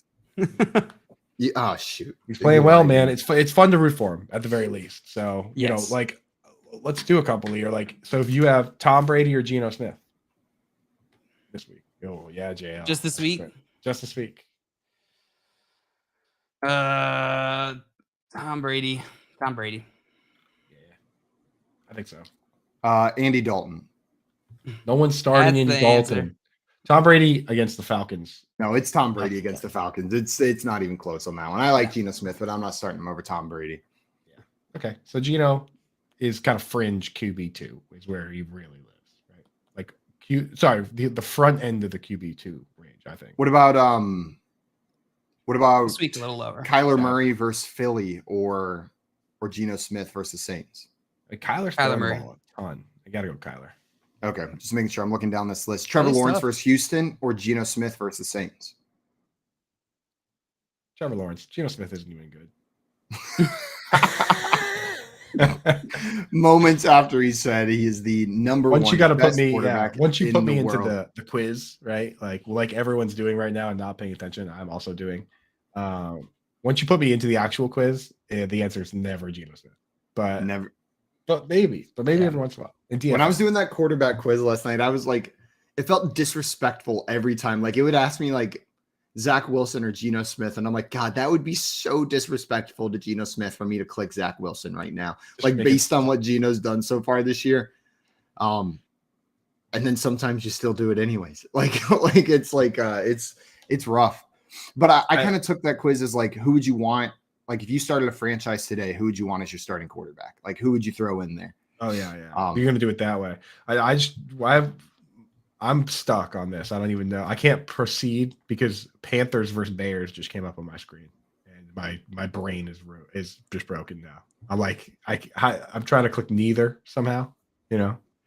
Panthers Bears. What's a better? No. Team? Panthers or Bears? The Bears are 3-1, so they're 2-2. Oh, they're 2-2. Damn it! Can't get that right at all. Yeah, we can't figure that out. We were actually we were just explicitly told that a moment ago by Dustin. We couldn't remember it. We couldn't remember. Yeah, so the Bears are 3-1, so I'm gonna go with them. I think I'd go Bears. I think the Bears have Bears too, which is at least they got a competent defense, right? Like at least they've got one side of the ball that's competent. Even it's such a small sample size game that like in the back of your mind you still have to say what if. So with the Bears with the competent defense, what if their offense starts throwing and doing a little bit, So I'll give them the what if there. Whereas the Panthers, I feel like the Panthers are who they are going to be. They've been who they're going to be, which is a team that who we say we are. a superstar. That's what they are. They're being so honest. They're just straight superstars. Guys, this next game, this is probably, Dale, you were mentioning before the show, you're interested in watching this game just because of the insane line that we've got going on. The Pittsburgh Steelers going to Buffalo to play against the Bills. The Bills are 14-point favorites at home. 14-point favorites with a 46.5-point over-under. So they're expecting the Bills to score in this one. Favored by 14 points and the over-unders at 46.5. Man, this is one of those ones where, like, I feel like the answer, we've said this on the show, I feel like the answer is to take the points, right? Like to go with the Steelers plus 14. It seems like a bad bet to say that the Bills are going to beat them by 14 points. But when I think about this game, all I see is the Bills winning by 2+ touchdowns. Like, I'm probably not touching this spread. Like, I'm not touching it with a 10-foot pole. Yeah, I would. This is interesting. I think it's probably slightly more likely the Steelers do cover this 14-point spread, but I don't think it's necessarily that far off. I mean, this Bills team is so well-rounded. It's truly impressive, and the Steelers have a lot of holes. So I'm just looking at PFF's matchup here, and it says 61% of cash is going on the Steelers to cover the spread. It's pretty interesting. Suckers, dude. Because it's a bunch of suckers. They're probably gonna win by exactly 14. That's what's gonna happen. If you look at the anytime touchdown score props, it's just like disrespectful to the Steelers because it is just all like there is only one player in the top 1, 2, 3, 4, 5, 6, 7 for an anytime touchdown score that's on the Steelers, and it's Najee Harris, and he's the fifth most likely to be an anytime touchdown scorer. They've got Stephon Diggs, Devin Singletary, Gabriel Davis, and Josh Allen, all with better odds. And then the next 4 are Dawson Knox, Khalil Shakur, Deontay Johnson, and James Cook. So of the first 9 players with like the best odds to be an anytime touchdown scorer, 8 of them are Buffalo Bills. 8 of them are Buffalo Bills. It just keeps getting worse too. Oh my God. Yeah, they are not expecting the Steelers to score much in this game. It's like one of those perfect storm situations where it's like not only is it a better team, but the Bills are also better at the things that the Steelers, like the Bills defense has the pieces to stop exactly what the Steelers do. Like Matt Milano is a great cover linebacker against Pat Freiermuth, right? Like the exact kind of guy to shut down a guy like that. He just held Mark Andrews to 2 catches. So like you can't bet on Muth. Right. And then they have like Trey White and all these guys. Like it's not a good spot for the Steelers. Kenny Pickett's in a whole heap of trouble. What has better odds like for an anytime touchdown score? The Buffalo defense or Kenny Pickett after he just ran 2 in last week. So this is rushing or receiving touchdowns. It's the player who possesses the ball in the end zone, not the one who throws it. My guess would definitely be Bills defense. It is the Bills defense at plus 650 to Kenny Pickett at plus 800. They don't care that he ran 2 in. That wasn't against the Bills D. I see Hal in the chat said, how are the Steelers going to score? Like, seriously, unless Najee breaks a big one, there's no way. I read that as like a fart. Unless he rips off a big one. The Bills defense should be above Najee on any time touchdown. Yeah, which is what you just brought up. He said above Najee. The Bills defense should be above Najee. That's above great. Najee. Sorry, you were talking about Dawson Kenny Knox. Pickett. Kenny Pickett, yeah. But I think the point I wanted to bring up was that how are the Steelers going to score? We don't necessarily know what we're going to get from Kenny Pickett. And, I think that they could definitely, we've seen the Bills defense, as good as they are, still have broken down plays. So I totally think, I think Pickens could be an interesting play. I'm not, like, if you want to throw him maybe in a DFS lineup this week, I might be interested, but I don't think in fantasy, I'm going to take the shot. No, I'm not putting, I won't have any Steelers in any DFS lineups. There's 32 teams. Working grind, Hal said Claypool or Wan'Dale Robinson. Claypool or Wan'Dale Robinson. Who are you starting? Claypool. We don't even know what Wan'Dale is or how much he's going to play, and he's a rookie. You can't start Wan'Dale. You just can't. Let's see. I saw a question in there. What's the odds for a shutout? I'm trying to see if I can find some odds for a shutout in here. Man, I'm finding for specific scores, but not for like a specific shutout. If you think the Bills win 27-0, you can get that at plus 26,000 odds on the FanDuel Sportsbook. 27-0 plus 26,000. Maybe. What are you gonna do, Coop? Throw $1 on that? Throw $1? Yeah, no. Total. You can bet on total touchdowns Bills. Total touchdowns Steelers under 1.5 is plus 100. That's actually, pretty even money. So you can get, even money on betting that they only score one touchdown. I think that's pretty good. Guys, about to come up right now, we've got a Bills fan and a great friend of the show. We've got Dustin about to join us. He's got something he wants to add about this Bills-Steelers game. Dustin, what's up, my friend? Unit. Good morning. What's up? Good morning. It's been a few you got weeks something since I got for on us on Fox. this? Yeah, guys. Yeah. Sorry, I think there was a little lag. You got something for us on this Bills-Steelers game? Yeah, I wouldn't be surprised. I'd put some money on Kenny Pickett. I mean, Lamar Jackson rushed 11 times for 73 yards against the Bills last week. So Kenny Pickett's got some wheels. So there's a chance. Interesting. Coming from a Bill, that was not what I expected the words out of your mouth to be, Dustin. Whenever I saw you come over here, I was like, we are getting a smash. There we go. That's what I We're wanted going to to hear. dominate them like no one's ever been dominated before. Oh boy! But you think that Kenny Pickett running for his life might accidentally stumble into the end zone at some point? Yes, I do. Okay. All right. For a long shot bet, it's worth That's a it. good take. Okay. Sprinkle it on there. I And like that. Tommy in here saying Sprinkle agreed, some on Pickett there. put up some good fantasy points despite picks. And then Hal saying the over on rush yards for Pickett as well. Yeah, Dustin, I think that that falls into what you're saying. I like that way of thinking about it. I hadn't considered that. And I feel like we see that from rookie quarterbacks as well, right? They're more likely to kind of just take off, right? If the play breaks down, if their first read isn't there, they're more likely to be close to the offensive line most of the game. So he's going to be running for his life. Yeah, I don't think it's going to be positive for Mr. Kenny Pickett. Dustin, what do you think the score of this game is going to be? Are the Bills going to beat them by more than 14? Are they going to cover that spread? Oh, fear that the Bills get up by 14 and then just run the clock out and do a lot more running than they're used to. So I think they'll beat it by 14, but it's going to be. I think it's probably going to be 17. Would be my guess. 17. So you're taking the over? Or no, taking Take the the points over there. Yeah, I don't know. I would take them not to cover. That is To this win, one but not terrifies me. cover. That line absolutely terrifies me. I think I'm going to roll with just like player props in this one. The line and the total absolutely scares me. I can't quite see how this game is going to go, but I do like the Kenny Pickett and what you're talking about. I like Devin Singletary rush yards as well. Oh yeah, I think they're just going to put up rushing yards, and I think it's a game where the Bills don't need to score 35. I think they can get by points and still win, so they don't need to be airing it out all the time, which has been their MO even when they're up. But there's no fear from the Pittsburgh offense at all right now. Come out of the gate swinging. They're going to come out, run the ball, get that run game established early, and then get a decent lead and just eat up clock. I don't think they need to score 10 points to win this game, if we're being honest. I think we could see them win this one with 10. Yeah. Maybe just count the first quarter's worth of points, and they might be able to win this game.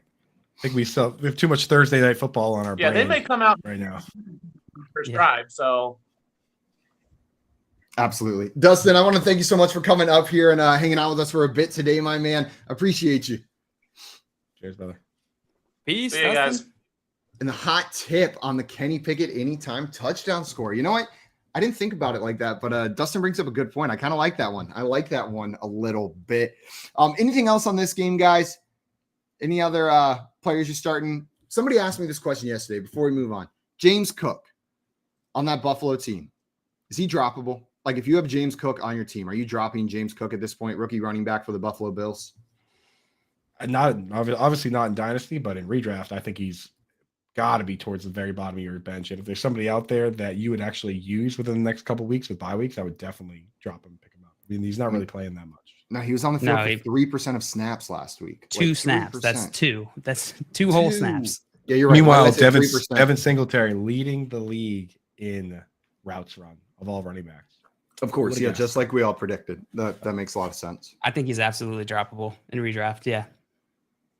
Absolutely droppable. Man, Man, I know people were excited about him. We had a question in the chat. Well, not a question, just some condolences, wishing for condolences from Tyson. He said, can we get an RIP for me as I had to start Hines in my 20 team? My 20 team has so much promise. MFMP. Listen to my injuries. JT, Hines, Kamara, Montgomery, Julio, Jacoby Myers, and in a 20-team league. This is detrimental as depth is total. Yeah, that's pretty rough. That is rough. Super rough. That is very rough and unfortunate. And that's just unfortunately how fantasy goes sometimes. You got this, Tyson. Hang in there.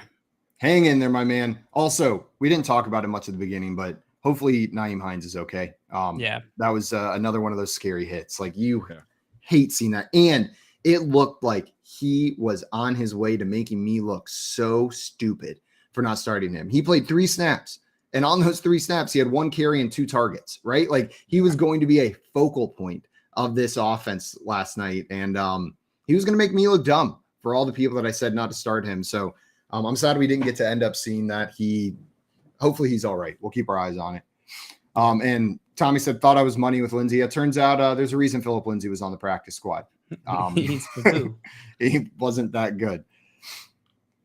Tyson asking, we talked about this a little bit at the top. What do you guys think of Wilson missing Hamler wide open on the slant play last night? Not sure if you guys have talked about this. Coop, you wanna give a quick recap on what you thought about that?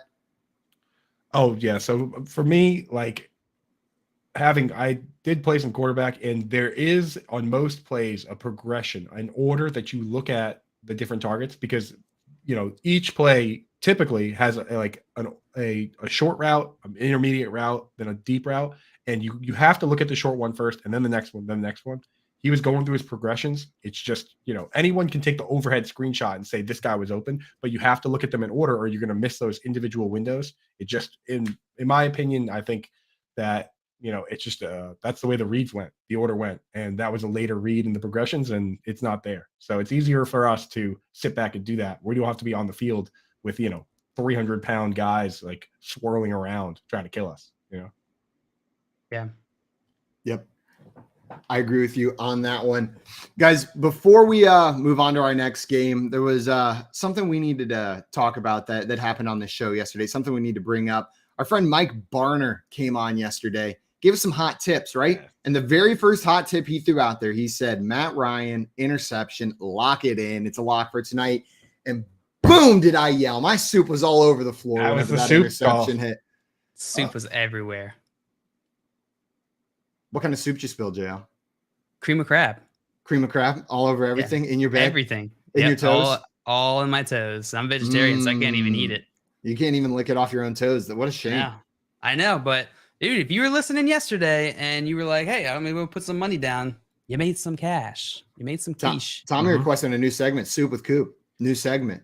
Yeah. Well, the thing is, I was pretty down the middle on the soup take. My soup take was actually pretty lukewarm. Where I kind of sided with both sides there. So I think I could moderate that as a pretty unbiased soup enthusiast. Because coming up right after this, we've got our friend Vinny Iyer coming back, joining the show to talk a little bit about these Sunday night games and maybe a little bit about the game we saw last night as well. We'll be giving you some of our favorite DFS plays, continue breaking down the Sunday slate, and then Patrick Creighton is joining the show a little bit later as well. This is the Front Yard Fantasy Morning Show here on Bettor Sports Network. Sports talk done better. Coop, we did have a question for you. Get into Game wants to ask if you could create an all tight end team. Like, who would be your top tight ends? Like your favorite guys that you would put on your all tight end team? Or does he want me to do an all tight end team where I fill out all the positions? Because I could do that. That could too. work as well. Yeah, you want to do that? So a wide receiver 1, split end would be Kyle Pitts. Checks out. I knew you were going to say Kyle Pitts. Yeah. Now on the other side, I would have Jimmy Graham. Okay. At the actual tight end slot, inline tight end, I'd have Rob Gronkowski. Okay. In the slot, I would have Tony Gonzalez, who under Chan Gailey for the Chiefs back in mid 2010s, he led the league in routes run from the slot. Now at quarterback, I would have Logan Thomas, a converted quarterback that now plays tight end. Right at running back, give me Geno Smith, a guy that has multiple rushing touchdowns. He could bring it up and down the field. At left tackle, give me Michael Pruitt, one of the premier blocking tight ends in the league. At right tackle, I'll take give me Nick Boyle. Are you Another doing excellent this blocking all off tight the end. top of your head? Of course. At I'm guard, so impressed. like we're gonna fill out the Wow. line with the best blocking tight ends that I can think of. So I actually at center, give me a guy that's been a captain on a team because you need a strong, smart player at center. Give me You need leadership. Mercedes Lewis, a guy that's been in the league for a long time, one of the premier blockers. At guard, you're gonna want a little speed, a little heft. So I'll take a current guy, Albert Akwe-Bunam. I'll put him 6'6", 260. Put him at left guard. Have him do some swing routes. Have him run around. At right guard, I'll take. Give me Jason Witten. Just give me a big monster to throw in. Get there him that out can of the actually booth. Throw down the run blocking. And Can we put this in like a graphic? as my fullback move tight end, I'm going to go with a guy that's played a bunch of fullback. He's played a bunch of move tight end. Very underrated. Give me Chris Cooley, former Redskins tight end, move tight end, Chris Cooley. So that would be my all-time tight end offense. If you need Now it. radio personality. I in am the DMV. I am so impressed. Not just like you didn't just pull out those names and you didn't stop after the positional guys. You said we're talking O-line here too, because that's an important part of the offense. Coop, I could not put together a better all tight end team right now. Now put I it can full promise depth you that. chart together. You'd be insane to do it. I Punter, feel like Coop. I feel like a maniac just having done that. But we Who's do the tight punter ends. and who's kicking field goals? Punter easily is going to be Algie Crumpler, because right off the top Best of my name head, I've ever heard. kind of sounds like punter. Seems like he could boot the ball. Crumpler the punter. Algie Crumpler, punter, and then for kicker, we just want to have as many all-time greats on the roster. So give me Antonio Gates. Better Sports Network. It's sports talk done better.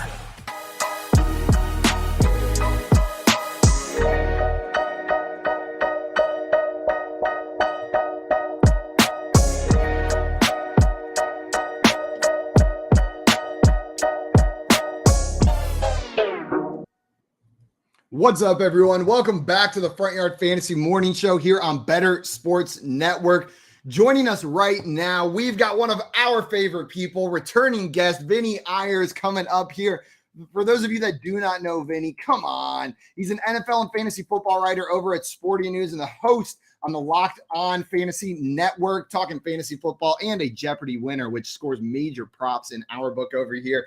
Let's welcome Vinny to the stage and maybe ask him some questions about this game we saw last night, what we can pull from it. Hey guys, Vinny, good my morning. man. Yeah. Welcome in. Glad Let's to go, have you guys. here. Vinny. I'm trying to operate here on little hours of sleep after watching. I had to watch the whole game, write about it for Sporting News. So You were up so awake with so much excitement you couldn't sleep.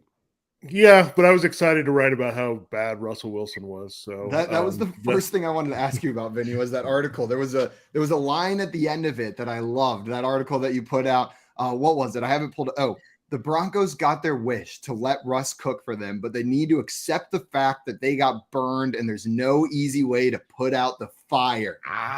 Boom! Dropping that hot on a Friday morning, Vinny. I like that. So it sounds like you're concerned about this, like long term, not just this first 5-game sample size for Russell Wilson.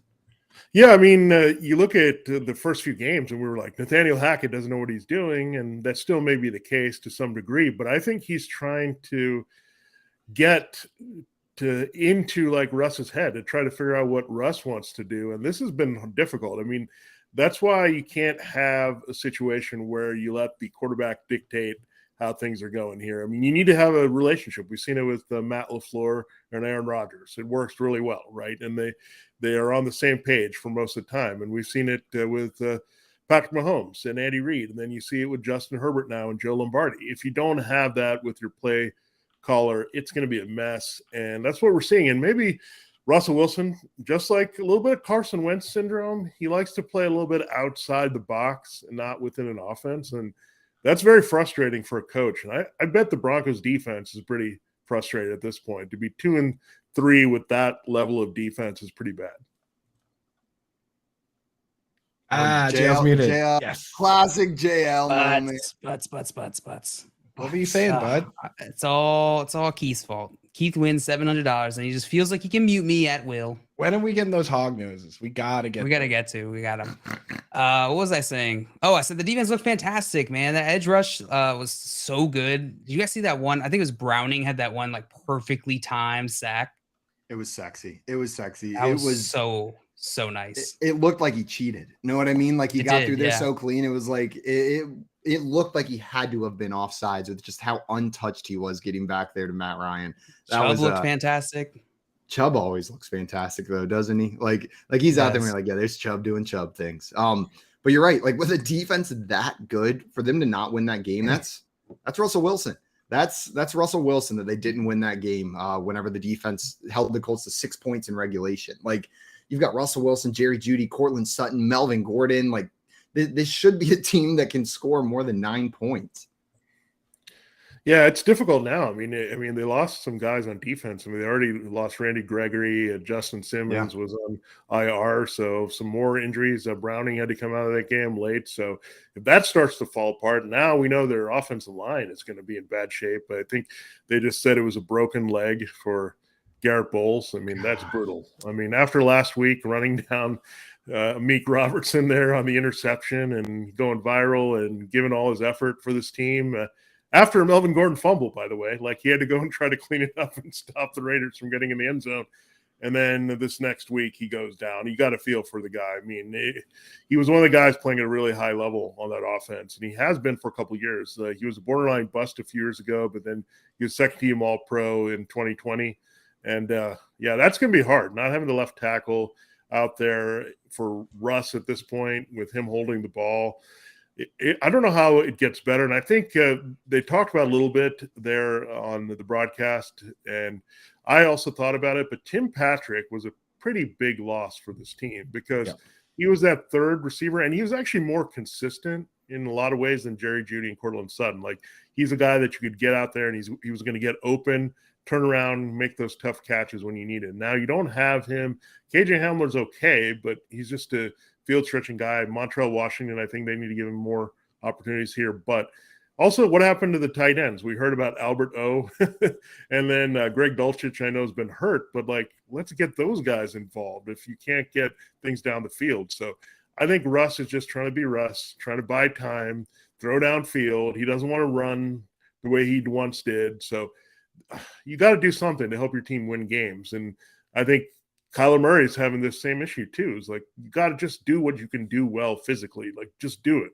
And don't try to be someone you're not. And that's what you're happening with Russell Wilson. I think Hackett had big plans for Tim Patrick. I think he was going to be in that Alan Lazard role where he's plays close to the line of scrimmage. Even Lazard actually played 60 something snaps in line last year, which is not even far off from Mike Gesicki. So I think that's what Patrick probably was going to be since he's out. I mean, maybe when Greg Dulcich comes back, he'll be in that type of role, and maybe they'll be able to revive that a little bit. But I think that's kind of what's going on. I mean, I feel like you can kind of tell that with the line struggling, they're leaning into these big clunky tight ends named Eric, both of them, Eric Saubert and Eric Tomlinson, rather than going with, the pass catching guys. So not great for production to have guys out there that you don't believe in catching the football. There were 4 different tight ends that got targets in that game. You mentioned the 2 Erics. Then we had Albert Aquabunum, and then we also had Andrew Beck get that. Andrew Beck should have had a touchdown, is what Andrew Beck should have had. We should have been talking about. He's like a tight end fullback hybrid. Andrew Beck is. He's like a Ethan Carter. I don't know. Some places have him listed as a fullback, but I don't know. Maybe I guess he's a tight end. They got him listed as a tight end on ESPN, but yeah, he definitely should have had a touchdown on that one. You brought up Washington, and I just wanted to talk about that play for a second because I was sitting there watching the play where Washington and Sutton both caught the ball. They caught the ball at the same time. Truly, both of them had 2 hands on it, and they lay down on the ground and they just start fighting over the ball. Whenever they show the replay, they're fighting to see who has it. Dude, he totally scooped him. Right? Am I wrong for thinking Cortland Sutton stole that catch? No, 100%. He saw that. He knew what he was doing and went in and just scooped his own boy. Yeah, he was probably like, Russ is not going to get me a lot more balls here. I need this one. One. He's going to miss me a lot in the game. Let me boost my stats and let me just take it. I need this for my fantasy managers. I need this badly. Like they need me to squeeze out 70 yards without a touchdown this tonight. So, but the guy that really impressed me, wearing 14 on the other side, I like Alec Pierce a lot, like out of Cincinnati. I think they can use him even more. And if Matt Ryan had a big arm, this kid would be stretching the field and making some big plays. Like, I think this is a legit talent. So I can't wait to see what the Colts do at quarterback, because once they get a guy with Michael Pittman Jr. and Alec Pierce that can stretch the field, playing off that running game, and maybe it might be Matt Ryan later this year if the offensive line can be fixed and Taylor comes back. But they need to unlock Alec Pierce a little bit more, and we saw that last night. I mean, he was making big play after big play. They don't win that game without him on those field goal drives. Yeah, he was looking great, leading receiver on that team last night. 9 targets, 8 receptions, 81 yards, and I'll admit I didn't think it was going to be an Alec Pierce game. I think we called him a log yesterday. All of us agreed, and he came out there and showed up, performed, looked pretty good. And we had a question from Tyson about this exact thing in our chat. He said, "Is Alec Pierce a waiver wire target? I have him in my 20-team league, and he's been a big part of the offense the last 2 weeks. Is he worth picking up in a 12-team league?" So is that someone who should be rostered in 12-team leagues, you think, Vinny? I think at this point, look at it. I mean, what did they do last night? They also pivoted away from using those 3 tight ends a little bit more. And then Nyheim Hines, I'm not sure when he's going to play him, but he was not being factored in the passing game as much as we thought, even when he was healthy. So you have the concussion. I mean, Taylor could come back, but again, that could actually help Pierce downfield and create some matchups where you can maybe not get the same safety help over the top in certain games because they won't be looking to stop Jonathan Taylor. They weren't doing that last night, but Alec Pierce is the number one thing, again, in fantasy football. We do all these numbers and breakdowns and everything, but talent is the number one thing.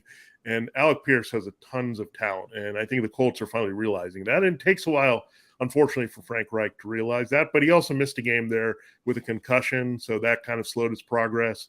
I think they realized, okay, we got to go forward with this guy, get him more snaps than Paris Campbell. I'll tell you right now, dude. Yeah, Paris Campbell playing 92% of the snaps. The craziest part of that for me, like, you know, he had another one of his classic 2 catches for 22-yard games. We're start calling that line the Paris Campbell, right? And like the thing that really was stuck out to me watching the entire game was that there was a huddle down by the goal line in the 4th quarter, and I'm looking around and everybody's covered in grass, and Paris Campbell looked like he just got off the bus.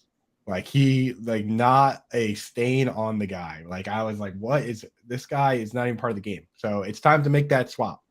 Paris Campbell should be playing 60% of the snaps like Alec Pierce is right now, and Pierce should be playing 9. Flip it around, dude. Like it's over. The experiment is over. Yeah, I think you'll see that next week for sure. Yeah. I mean, they'll reevaluate some things here going in after this mini bye. And okay, we got to get this guy more. He's going to be a little bit more into the offense.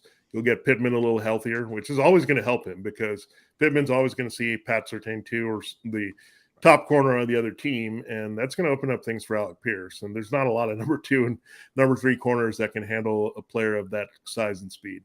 The thing that hurts about the Paris Campbell pick is that Paris Campbell went to Ohio State, played at the same time as Terry McLaurin, was the same class as Terry McLaurin, and they could have picked either one of those dudes, and they picked Paris Campbell before Terry McLaurin. Like imagine this offense with Terry McLaurin instead of Paris Campbell. Dude, it'd be different. It would be different for sure. There'd be at least one different guy on the field at a minimum to start things off with. Probably still have Carson Wentz here, dude, because he would have had people to throw to. I don't know. Carson Wentz and Terry McLaurin hasn't looked great now. Andy Isabella ahead of DK Metcalf. That's another story. Yeah. Yikes. Anytime you can get a tiny little white dude from UMass, you gotta do it. You gotta do that, dude. Isn't he a Cleveland guy? Because I feel like all my Cleveland relatives are like super hyped about him going into the league. Like, isn't he from Cleveland, Ohio, or am I having He is from Mayfield, Ohio. Okay, Mayfield. Yeah, so that's right near he's like a local kid to like all my Cleveland family, and they were so hyped for him going into the league, and they made me buy in a little bit. I was like, okay, I can buy in. Like, and nothing, just absolutely nothing. Poop squat diddly. I'm never cheering for anyone from Cleveland ever again. Can't do it. Sorry, Kareem Hunt. Sorry, LeBron James.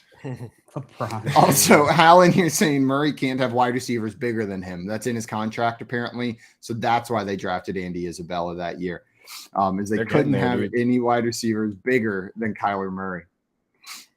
It's not fair that Rondale Moore has to play against all these dudes who are just so much bigger and stronger. Like, that's not fair.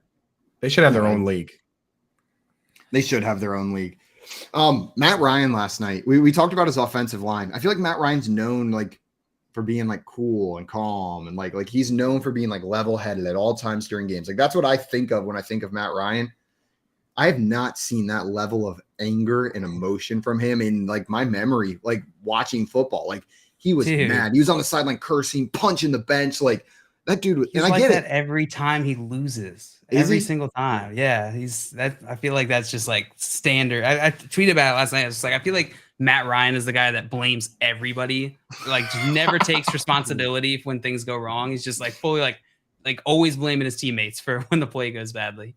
Yeah, the funny thing is, I mean, I've had a chance to talk to him quite a bit, and really when I used to go down to Atlanta quite a bit to cover the Falcons games for Sporting News, when the Falcons were really good, and they got to big playoff moments and got to that Super Bowl when he was the MVP. But when you look at Matt Ryan, I mean, he's actually a little bit of a misunderstood dude. Like he actually is very appreciated by his teammates. I think they like his fire a little bit. And I think some people look at him as kind of clean cut, the pretty boy type, right? Like he's buddies with Matthew Stafford. He seems like the Boston College, a little preppy guy, but deep down, you know that guy's a little bit Philly adjacent tough. That's what you know. That's what he is. I mean, if you break it down, I mean, this is a guy that a lot of people didn't recruit big time. And I think you have a little bit of that with Joe Flacco, that both of them knew in the same draft class that people were dumping on them, and they had to grind to get that first-round pick. And I've always said this about quarterbacks, the ones that grind and don't have everything handed to them and they got to work a little bit more, they have that little extra edge. And Matt Ryan could have easily given up in that game, right? He was battered. This offensive line wasn't helping him. He was making bad decisions. What did he do? He hung in there. Okay, I'm going to get this opportunity I didn't think I was going to get to move the ball down the field, get a field goal. Then we got the ball in overtime, moved the ball down the field again. I mean, that was a pretty incredible performance. I think it was a bit underrated. I mean, you take 6 sacks, you have those ugly interceptions, and then you finish the game while Russ is like missing wide open guys and throwing on 3rd and 4 when he can run out the clock. So, I mean, I think Matt Ryan is one of those underappreciated quarterbacks of our time when we look back and say, this guy's career was pretty darn good. Is he great? No, but there are some numbers, and he wasn't MVP for any reason here. Right, exactly. Yeah, he was great that year. Quarterback 2 in fantasy, MVP of the league. That team should have. I mean, he probably should have won the Super Bowl, right? Like he got to it. How many guys have gotten to within the point where the odds say what 98% or 99% chance you're going to win the game? 28-3, like brutal set of circumstances. Yeah, it's funny to me because Matthew Stafford gets to a Super Bowl and he wins it, and he's got one Pro Bowl alternate on his resume. I mean, that's really hard to have one Pro Bowl alternate. I mean, Mac Jones can get to the Pro Bowl in his first year for mediocre caretaker play. I mean, you should be able to get to more Pro Bowls when you throw for 4,000 to 5,000 yards every year. I mean, it just blows me away. But like, you look at Matt Ryan, if he had won that Super Bowl and you look at his resume, he's got MVP, he's been to the Pro Bowl several times, he's got a higher pass rating, he's won a ton of games in relation to Matthew Stafford, then you're like, okay, then maybe Matt Ryan is a Hall of Famer more than Stafford. So it's an interesting debate here. I don't know if Ryan's going to get there. I think the perception's a little shaky, but I think if you peel back and maybe after some time and you look at his career and say, this is pretty good. He was pretty good with all these other guys. Able to win MVP in that run when he had Rodgers and Brady and all that, it's pretty impressive still. Yeah, I think Stafford, there was one season where he had in pretty much 90% of the other seasons, he would have been the MVP, right? I think it was like 2011 where he threw for like 5,000 yards and 40 touchdowns. But like Drew Brees and Aaron Rodgers both did the same thing with like less touchdowns. I think with less interceptions. I think Aaron Rodgers won that year because he threw like no interceptions and did the same thing. So it's like, luck of the draw sometimes, really. Like Aaron Rodgers' interception statistics over the past 3 to 4 years are absolutely absurd if you go look at them. Like just truly absurd. Yeah, and I think we've diminished the interceptions a little bit, being a key stat. But we'll use the interceptions when it's to say someone's bad. But if someone's good, we'll it's okay. You threw 17 interceptions last year, no big deal. Like Matt Stafford, perfect example, right? He led the league in interceptions last year, did he not? And in people are like, sixes. okay, It's tied with Trevor Lawrence. Yeah, I mean, and who would you think is going to have a better career overall when you're looking at Trevor Lawrence or Matthew Stafford? I mean, Trevor is on his way here, but yeah, you look at it, it's weird, but I think, again, everything is magnified on Thursday night. I mean, these quarterbacks weren't all that great, but I'd say Matt Ryan did more with less, and Russ squandered a lot on the field yesterday based on that matchup, and that's how you have to look at it. And I don't know what you do with Russ in fantasy at this point. I mean, he had one good game. I liked him. The Raiders' defense was terrible, so I liked him last week, and he came through, but it was still not fun to watch, right? He had to get a rushing touchdown.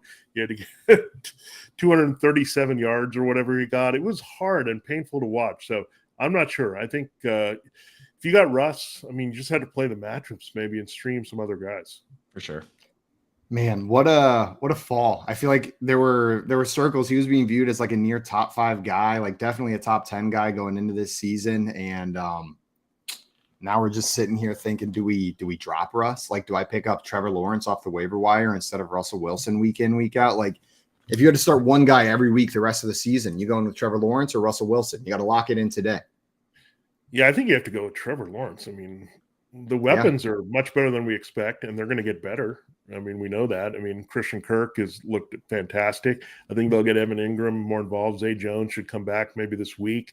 And Jamal Agnew, sneaky weapon. Travis Etienne, they're going to get him going a little bit more as well. So Marvin Jones is always there. They have a great matchup this week against the Texans. So you look at that. Trevor Lawrence, I mean, the talent is there. I mean, again, it comes back down to talent.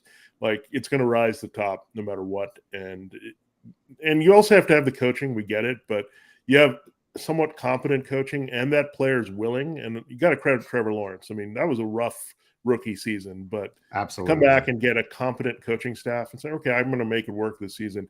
And that Jaguars offensive line has also played really well this season. So I do really like the Jaguars upside. I think there are going to be some games where they're going to have to throw the ball quite a bit, like we saw. And it was a good sign that they also put up the big numbers against the Chargers where they were blowing them out, and you still had big games from everyone. So I think this is a terrific game for everything Jaguars related this week. So get them in. I think the Texans are in free fall at this point. I'm with you. We had some questions in the chat, Vinny, that I was hoping you could help us answer. Yeah, sure. Nick came in here and asked us Hill for Kelsey straight up. So in a trade, Tyreek Hill for Travis Kelsey, would you be making that trade, or which side of that would you want? Well, I would examine what I have at wide receiver and tight end. That's the biggest thing. If you've got garbage at tight end and you can manage with your third receiver, I mean, looking at it, I think it's more of a lateral move than you would think with Tyreek and Travis Kelsey, because you're going to upgrade at one position majorly, no-brainer start every week, where Tyreek is going to be good, but he's going to have up and down weeks, where Kelsey, what I love about Kelsey, other than Cooper Kupp, he's the most consistent guy in fantasy. You just put him out there, you know what you're going to get. His bad game is still pretty good. So, but we know Tyreek Hill can put up a 2 for 33 or 2 for 40, and you're going to have that. But that's not going to happen with Kelsey very often. No, I am. Maybe I'm just a glutton for punishment, but I feel like some of my favorite players are these guys that like can go off for 60, but also can have the 2 for 33s. Like there's like that rush Marquise of having Brown. Exactly. Of having Marquise Brown, Tyreek Hill in my lineup. Like, it's like, oh man, this could be so good or so bad. You have an Amari Cooper jersey behind you. So we know exactly what kind of player you like. Yeah. DJ Moore. Right. Yeah. That exact type of player. Yeah, those are some of my favorite kinds of players. Coop, what do you think on this one? Kelsey or Hill? Vinny laid it out perfectly. You got to look at what you have going on and whether the positional scarcity is worth it. Because in a like, put it this way. If you had Mark Andrews, then you're deciding who's going to go in your flex, and that's going to be Tyreek Hill every single time. So you have to decide for yourself if the positional scarcity is worth it. Look around the league, look at the top teams, right? Because sometimes I tell people this all the time, that the dudes that come in third place every year in your league are those guys that just hit the nail on the head with their running backs and wide receivers, and then they just coast with mediocre quarterback and mediocre tight end, and they win a bunch of games, and then they get to the playoffs, and all the teams in the playoffs are good at every position, and their team is bad at the positions they neglected. So if you look around and you think you're a tight end away and you're confident in the rest of your team, then do that and be loaded at every position, because that's the team that wins, the team that's loaded at all the positions. Yeah. We had another question in here from Sleepy Refresh. He wanted to know Michael Thomas for Kareem Hunt and Kyle Pitts. Vinny, would you be making that trade, sending away Michael Thomas, getting Hunt and Pitts? I would take that shot because, I mean, I would do it for Hunt straight up, to be honest with you. Like at this point with Michael Thomas and the foot injury, like at least Kareem Hunt, you're getting a flex play. I think he's going to be more involved. And this Browns offense has been terrific running the ball, and you run the ball at that high level. Nick Chubb is smashing it, but Kareem Hunt's going to get part of that as well as we go forward. And I think it's only going to get better when you get Deshaun Watson back later in the year, their playoff time and all that. So that's something you could look at there. So I'm doing that. And Kyle Pitts, it doesn't look like he's going to play with the hamstring injury this week, but I think he's going to get going. And keep in mind, he was terrible in this part of his rookie season last year too. He got going. What do we want, though, is get him into the end zone. I don't care if it's 2 for 20 or whatnot. Like, warm him up by getting him in the end zone, and then we can get to the 6 for 70 and that kind of stuff. But get this guy the ball in the red zone, and maybe Desmond Ridder will do it for us at some point. He's got to step up his ability in versus man to man, because that's where he's been struggling. You know, he had 6 targets in the end zone last year. He only caught one of them. Maybe just keep him at tight end, and try this hybrid stuff. Sometimes is a little too much. Like, I know they're worried about his blocking. This is a run first, run heavy team, and all that kind of stuff. But I think he might need Ridder at this point. I thought Mariota was going to actually help him at tight end because Mariota loves the tight end, but he's just been bad, and I think he's going to get worse here. Vinny, the thing is that I think that really would open up this offense. And I sometimes, like, these coaches, they love these blocking tight ends. But if you have a blocking tight end like a Parker Hesse that is zero threat to catch the ball, you got to understand that the defense knows that you have 5 ineligible linemen and you have 6 guys that can make plays. If one of those dudes is this Parker guy, then they only have to worry about 5 guys. You know what I mean? It's like the Patriots did it when 2 years ago when they were terrible. They had Ryan Izzo on the field every play. They had Jakob Johnson on the field every play. And then we're wondering why Jameer Byrd can't make a play, right? It's like when the defense they only need to cover 3 guys, it makes it that much easier for them. So I'm fully on board with you. Like, you don't have to line them up at tight end every play, but get these non-players out of the game. Get them off the field, dude. Parker Hesse, I mean, he should not have almost the same fantasy football relevance in a game as Kyle Pitts, but that's what happened last week. And the thing is, like, you're completely telegraphing what you're doing. Parker Hesse last week played 48 snaps. He only ran 7 routes. The defense literally can just stand there and be like, 46 is in the game. It's a run. You know what I mean? Like, it's not that hard. Like, mix it up, dude. Get that guy out. We also need to get the Falcons in negative game scripts. We don't like it when they rush for 202 yards because that's not good. That means they win the game. They don't throw the ball at all. And they're going to, if they can run and win, they're not going to throw at all. I mean, that's the bottom line. So this week, Mariota is going to have to throw, but unfortunately, I think that hamstring, 2 missed practices probably doesn't look good for Pitts. So I don't know if I would go and pick up Parker Hesse this week. I don't know. Pick up Anthony Ferguson if you want anybody. He played like 2 snaps. He played like 14 snaps, but he ran just as many routes as Parker Hesse.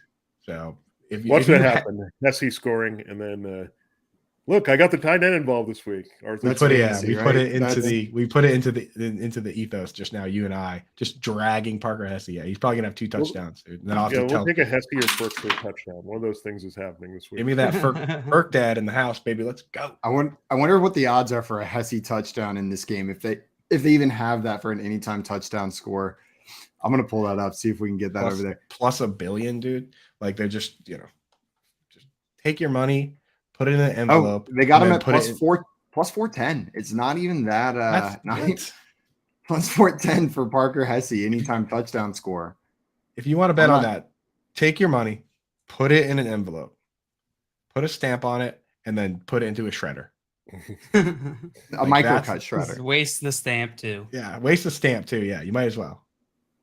Send it. I thought you were going to say send it to a sketchy website on the internet to buy Pokemon cards instead of doing that. Vinny, before we get to this next question, I just wanted to shout something out. I just realized it. you have one of my favorite logos of all time on your hat. The old school Northwestern mascot is one of my absolute favorites. Is that what you got going on up there? Yeah, I do. I mean, this is the hat I got recently. Yeah, and above me is Willie the Wildcat and myself. That's that bobblehead. Is my friend made a terrible bobblehead for my birthday. It's a bobblehead of you up there. Yeah, this is, I kind of like old school Northwestern football because the new school is not very good right now. So throwing it back, and then throw it back to the Northwestern Notre Dame. We're a Northwestern Notre Dame house divided family. So nice. I'm looking at them on Google Images right now, and there's about 15 different old school Northwestern logos that are amazing. He's got used to be the Fighting Methodist too, so I'm sure there's some. Did you say you were the Fighting Methodists? Yeah, at some point. I think I used to live with one of those in college. Vinny, I wanted to thank you so much for joining us today, and everybody watching. I got great news. Vinny's going to be here every Friday at 8:30 a.m. Eastern time, hanging out with us. So, Vinny, we're saying goodbye for now, but we'll get to hang out with you a little bit more next Friday. Really appreciate you taking the time coming up and hanging out with us and talking some football. Yep. Thanks, guys. Anytime. Hey. Guys, if you're not already following our friend Vinny, go and follow him on Twitter right now at Vinny Iyer. That is VINNIEIYER. Give that man a follow. Vinny, enjoy the rest of your day, and good luck this weekend with your fantasy matchups. Yeah, thanks, you guys, too. Of course. We'll see you later, Vinny. Appreciate you, Vinny. Man, I'm going to say it every time. Great guy. God, just such a great guy. Yeah. Guys, coming up, we are going to play some hypothetically, give you some DFS plays for this week. And then Patrick Creighton, ESPN host of Late Hits, is joining the show a little bit later as well. This is the Front Yard Fantasy Morning Show here on Bettor Sports Network. Collectible moments. Everybody up here at U.S. Cellular. Sox 5 runs, 6 hits. The 2-1 to Bartlett. Swing, chop to short. Ramirez has it, throws. Burley picks a perfect game. His second no-hitter. People going crazy here at U.S. Cellular. He's mobbed by his teammates. A perfecto. Now there's a steal by Bird. Underneath the DJ, lays it in. Right up, 1 second left. What a play by Bird. Bird stole the impounding pass. Laid it up to DJ. DJ laid it up and in.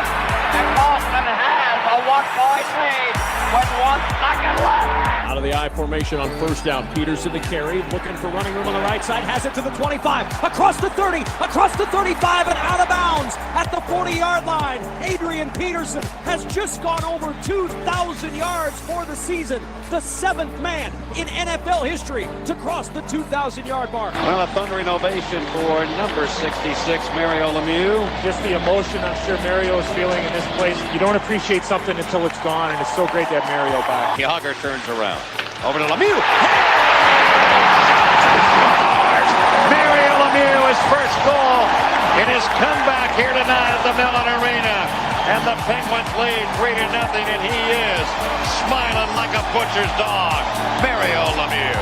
Oh, the band is out on the field. He's going to go into the end zone. The Bears have scored, but the Bands are out on the field. Pearson moves in front of the STP Dodge. Petty comes back to the inside. They almost touch as they move down low in the banking. They're going to be side by side as they exit the bank and head for the finish line. Richard Petty goes back in front. They both spin. They're in the wall. Petty is sliding, slamming into the wall. He's coming down toward the finish line. Will he make it? Pearson is still running. The winner is car number 21. An amazing finish. Richard Petty's car demolished in the front end, as well as car number 21. An unbelievable finish, a terrible crash. David Pearson has won the Daytona 500. Leitner catches, comes down, dribbles, shoots, scores! Christian Leitner has hit the bucket at the buzzer! Pitched by Downing, swinging, there's a drive into left center field. That ball is going to be out of here. It's gone. It's 7-15. There's a new home run champion of all time, and it's Henry Aaron. The most valuable player is Magic Johnson. 42 points, 15 rebounds, and 7 assists. He starts at center, plays forward and guard, and leads the Los Angeles Lakers to a world championship 123-107 over Philadelphia. Whether you collect sports memorabilia, fantasy championships, or winning bet slips, talk about it on Bettor Sports Network.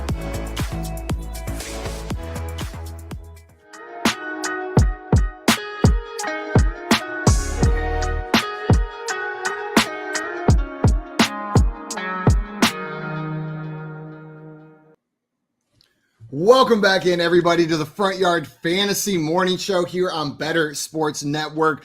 We're about to run through our DFS core lineup for this week. And if you were listening last week, you got some hot tips. You got the Geno Smith and DK Metcalf stack from me. You got the TJ Hawkinson tight end play from Coop.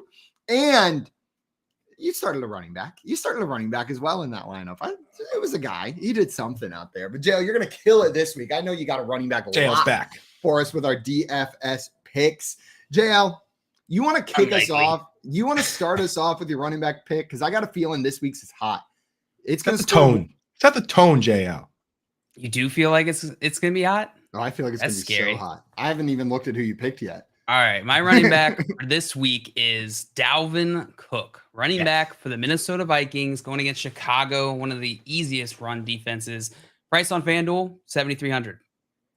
$7,300. Alexander Madison's price on FanDuel, $7,300. Dalvin Cook's value this week. Those tricksters, dude. They do that every once in a while. Tricksters. Yeah, when somebody's like, they don't want you getting that scoop. They don't want anybody being too chalky. And if Dalvin Cook didn't play for whatever reason, then Madison would have been too chalky. So nice move.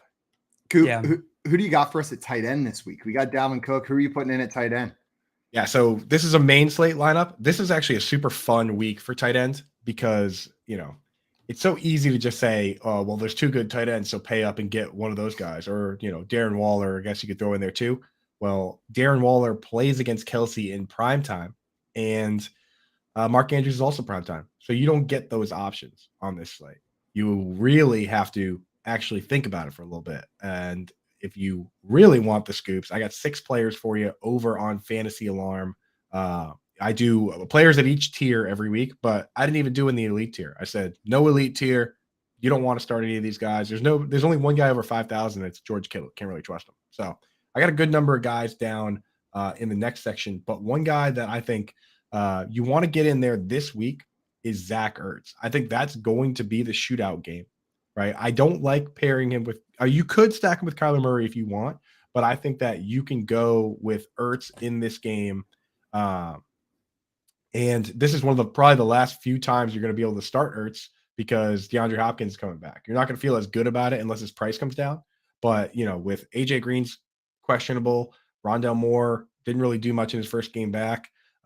Marquise Brown, he can only get 17 targets so many times, right? So Zach Ertz right now is the preeminent end zone option. And this Eagles team, they have 2 good corners on the outside in James Bradbury and Darius Slay that kind of funnels the ball over the middle. I think we're in line for a big Ertz game, and he's not that expensive. Under 5,000, obviously. I think he's like 4,700 or so on DraftKings. I don't know what he's on FanDuel. 5,900 on FanDuel for Zach Ertz, which is underpriced compared to some of these other players over there. You're seeing TJ Hawkinson up there at 7,000 in this. He's chasing last week's points. That's always such a smart move. Yeah, that's always the move, right? Whoever scored 2 touchdowns last week, right? That's Howard, week 2, killed it. Absolutely killed it. Taysom Hill, week 2, killed it. Killed. Coop, yeah.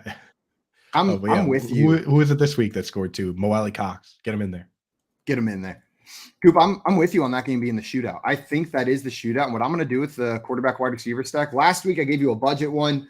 Geno Smith was one of the cheaper quarterback options. DK Metcalf, not necessarily a cheaper wide receiver, but wasn't near the top of that list. I'm spending up this week. I'm going high to get in this shootout on the team that I think is going to score more points. And I'm taking Jalen Hurts, who's the second highest quarterback salary-wise after Josh Allen on FanDuel, and pairing him with A.J. Brown, his top receiver. I just want Jalen Hurts and A.J. Brown in a game that I expect to be the highest scoring game of the week. I want the best quarterback and best wide receiver in this game in my FanDuel lineup. It worked for us last week, right? We stacked Geno with Metcalf in the same game as Hawkinson. That was the shootout. So, I mean, why mess with success, right? Let's do the same thing this week. Get some cash. And Dalvin Cook's going to kill it. That's going to be the difference this week. It's going to be a solid lineup. This is the core. This is the week we all nail it. Now, what's going to happen is we're going to swap back and forth, right? This week, Dalvin Cook's going to absolutely kill it. And this Cardinals-Eagles game is going to end up being like 11-7 or something. You don't say that. You don't say that. I'm sorry. I won't say that. Shut up. Guys, that is our DFS core lineup. We're going to play some hypothetically now. JL, I think you got the prompts for us, if I'm not mistaken. Am I right? I do. These ones come courtesy of our good friend and team member, Jay Felicio. and Jay. Oh boy. Yes. So here are your prompts. So if this is your first time hearing us play hypothetically, I am going to pose a hypothetical question, philosophical question, moral dilemma to these fellas, and they have to respond, answer the prompt, and the only rule is that they have to overthink it. All right. Very serious game. We're going to take this very seriously. Super serious, super serious. All right, guys, let's get to the first Coffee. prompt. Very serious game. Get your coffee, get your serious face on, put on your serious underwear because we're getting into it.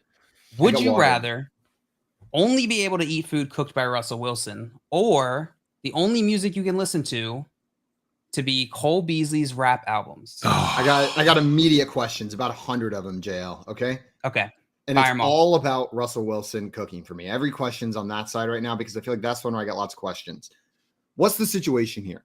Do I have to operate around his schedule? Like, is he like, do I have to go to Denver, or is it like whenever I need food, I can like summon Russell Wilson in my kitchen and he cooks for me? Or is it like wherever Russell Wilson is, I need to go? Like, he's unavailable on Sundays, I just don't eat. Or just for the sake of your health, it's not like that, because you have to be able to eat. You can't have to go to Denver every time you eat, or else you're probably gonna die. So no, it won't be like that. Then the other options geographically local to Russell Wilson. Okay, that was going to be the next question. Or is it a case where like maybe once a month I've got to fly to wherever he is, have him cook a ton of meals for me, freeze them all, put them in my freezer, and then I'm just living that meal prep life with Russell Wilson's cooking? It's kind of convenient if that was the case. Could be. Yeah. But it'd be the food's really bad. Now, Simon, you have to remember It's the only that problem. Russ Wilson, he likes to get a bit dangerous. So you're gonna have to be eating stuff that has banana peppers in it, because I don't. That's a spicy food in his neck of the woods, dude. So And he has absolutely no regard for your taste or opinion on what the food is. He cooks what he wants. now on the other side, I will say that I've listened probably to more Cole Beasley than the average person. I can actually guarantee that. Me too. He does have one song. I'm gonna miss, kind of dope. That song. Immediately question Breaking Coop on this show. I gotta say that song, 80 Stings by Cole Beasley. Check it out. Kind of fire. Stings. Kind of fire. I don't know, but enjoy retirement. I'm just saying, like, it's on Spotify. Might have found its way into a playlist. I love his album cover. Keith, if you can, go grab Cole Beasley's album cover so that we can throw it up here. Yeah. Is there now? The thing is, the one of him looking in the mirror. Is Cole Beasley the best football player rapper of all time? Now, Chad Kelly, without a doubt. Antonio Brown, Chad Kelly, Swag Kelly, Kelly, number Le'Veon one Bell. QB, Under Armour, All-American. That's the kind of bars you get from Chad Kelly. Oh, that was hot. I forgot about Swag Do you Kelly. remember that Goodness. song? And he's got that video, Yes. number one QB. And he's just like listing off his accolades. He was such an ass. God, just what an awful Squirrel Bob human. asking, will Russ cook what I want, or does Russ cook what he wants? cooks Russ what he cook wants, dude. what he wants. Yeah. What does Russ like to eat? Like I'm just concerned. I'm not picky, but I got specific things I don't want. Like I don't want ketchup. Russell Wilson seems like the kind of guy who puts a lot of ketchup on everything. Like he's pretty open. Dude. He likes mixing things that don't really wouldn't conventionally think to mix, I usually defend Kirk Cousins, but the most egregious football player cooking move of all time was that time that he was like, he posted this picture thinking he was doing something awesome, and he was like grilling up some steaks, and they were like wrapped in tinfoil. And everyone was like, dude, why are you boiling steaks right now, dude? Like, what are you, dude? Yes, wrapped in tinfoil on his grill, like on top of the grates, dude. I'm just like, what have you done? Like, what planet is this gentleman from? So I see Trenton in the chat say Kadarius Toney best rapper too. Yeah. Yeah. The best football player song of all time is definitely Eli and Peyton Manning, Football on Your Phone. Do you guys remember that commercial? I don't know. Remember that one? Football on your phone. It's football on your phone and football in your pants. Dude, you have to check that video out. It is legitimately hilarious. But yeah, so here's how I'm going. I've made up my decision, Simon. Do you have any more questions you need to ask you? One thing that I just needed to say, if Russell Wilson's cooking for me, just like how he eats himself, I'm reading an article now that says Wilson, 32, eats 9 meals per day, amounting to over 4,800 calories. 4,800 calories. And he tries to avoid gluten and dairy. So those calories are coming from like protein. Like he's eating like 4,800 calories of meat calories a day. That awesome, sounds bro. I'm going to get so fat. I'm going to get so fat if Russell Wilson is my cook. That helps me make my decision. Here's where I'm at, dude. 80 Stings, obviously, Fuego. That song, dude. Kills, crushes. Everyone can enjoy it. Something for the whole family. But he raps about taking care of his family. Pretty cool. But the thing is, Cole Beasley also came out with a pretty blatant anti-vaccine song last year. Which, when you only have so many songs, dude, if that song comprises like 10%. There it is. There he is, dude. There it is. The That's staring down that COVID. What's the name of the album again, Coop? I forget. Is it Reflections or something like that? I forget what the name of the album is. Yikes. So I'm gonna look at the autobiography, of course. Of course, it's the autobiography. The autobiography, yeah. So based on that, dude, like that song would be coming up so often because you can only listen to so many songs, dude. That would be one of my favorite songs because it's the only music I can listen to. Right?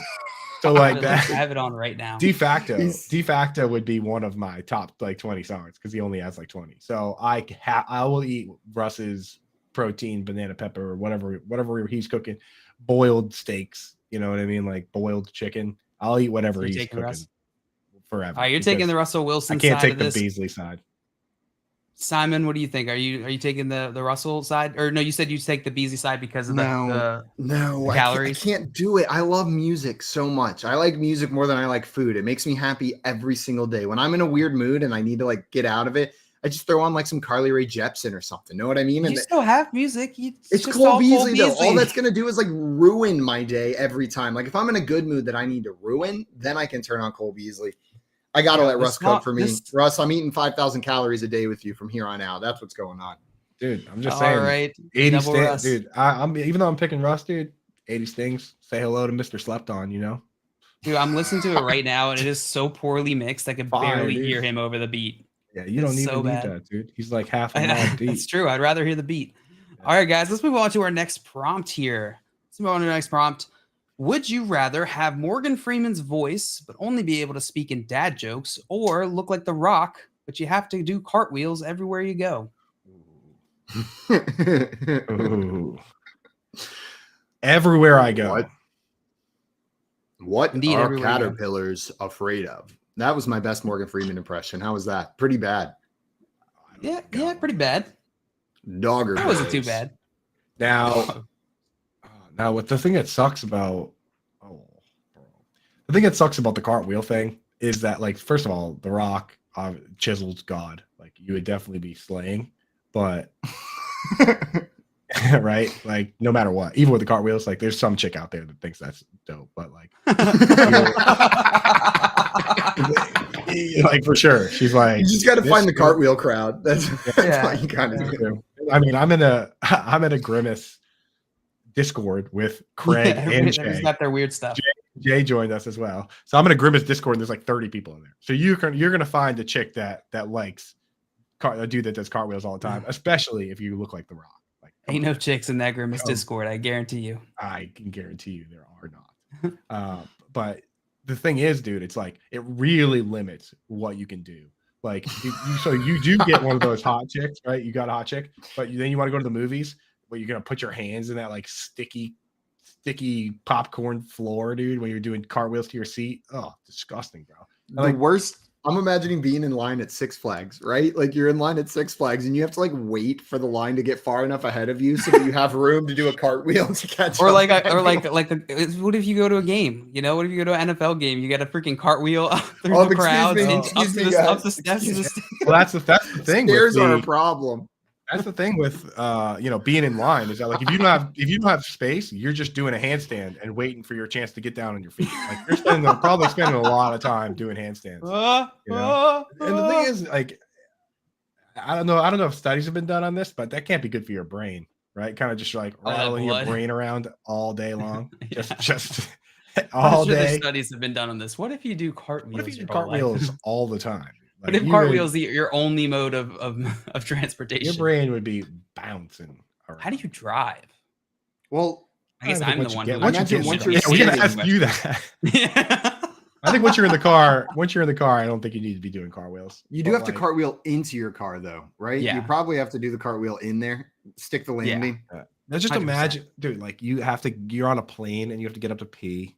It's just like being that guy, you know? Yeah, just freaking cartwheeling down the skinny aisle, just smashing into everybody. Just church. On the other side, JL, is it truly I can only speak in dad jokes? Like I can't say any words that are not a dad joke. Nope. Like I feel like that limits my communication. It makes me very annoying. Like at a certain, like I love a good dad joke. Don't get me wrong. I love a good dad joke, but if like every single thing you asked me, I only responded with like, I'm just trying to think of like a classic dad joke. Like if your aunt died and you have to call your sister and you call her on the phone and you're like, knock knock, who's there? You know, Auntie Jane's dead. Like that's that's your life, bro. Like, you know what I mean? It just has the form of a joke, but you just deliver like the punchline, just actual information. And you say like Morgan Freeman, yeah, like they call you and say your aunt's dead. Hi, Dad. I'm Dad. This is like the response to that one. I'm so sad. Dustin just wants to hear some more dad jokes. I got one for you guys. Why did the old man fall in that well? Why? He couldn't see that well. Oh, that's actually an amazing joke. Terrible. You have to at least try to say it like Morgan Freeman. You're right. Hal said, my daughter actually does cartwheels all day, once for over 100 yards. How do you cartwheel over 100 yards? Is there wingspan like 50 yards? Not one cartwheel, JL. She just kind of like launch off the ground and lands. Hal throws her. Hal, like they get a rotation going and he just like chucks her down the field. Her hands hit at the 50-yard line. Just spinning like one of those. I got a dad joke for you guys. What's Beethoven's favorite fruit? Or actually, what's Mozart's favorite fruit? What? Banana. That's terrible. That's an awful one. Kevin and you said at least you wouldn't have to go to jury duty. You'd be dismissed right away. That's not a dad joke. That's just a sentence. Oh my god. That'd be pretty funny. It's like this guy with his dad only answering dad jokes in as Morgan if you Freeman's wouldn't, voice. dude, as if you wouldn't be dismissed right away if you cartwheeled into the court and you were like, yeah, I'm here for the murder trial. Like they would be like, they call it recess. recess. They call it recess, and you cartwheel out of the box in the middle. Just like honk, just honk rolling in. What's that?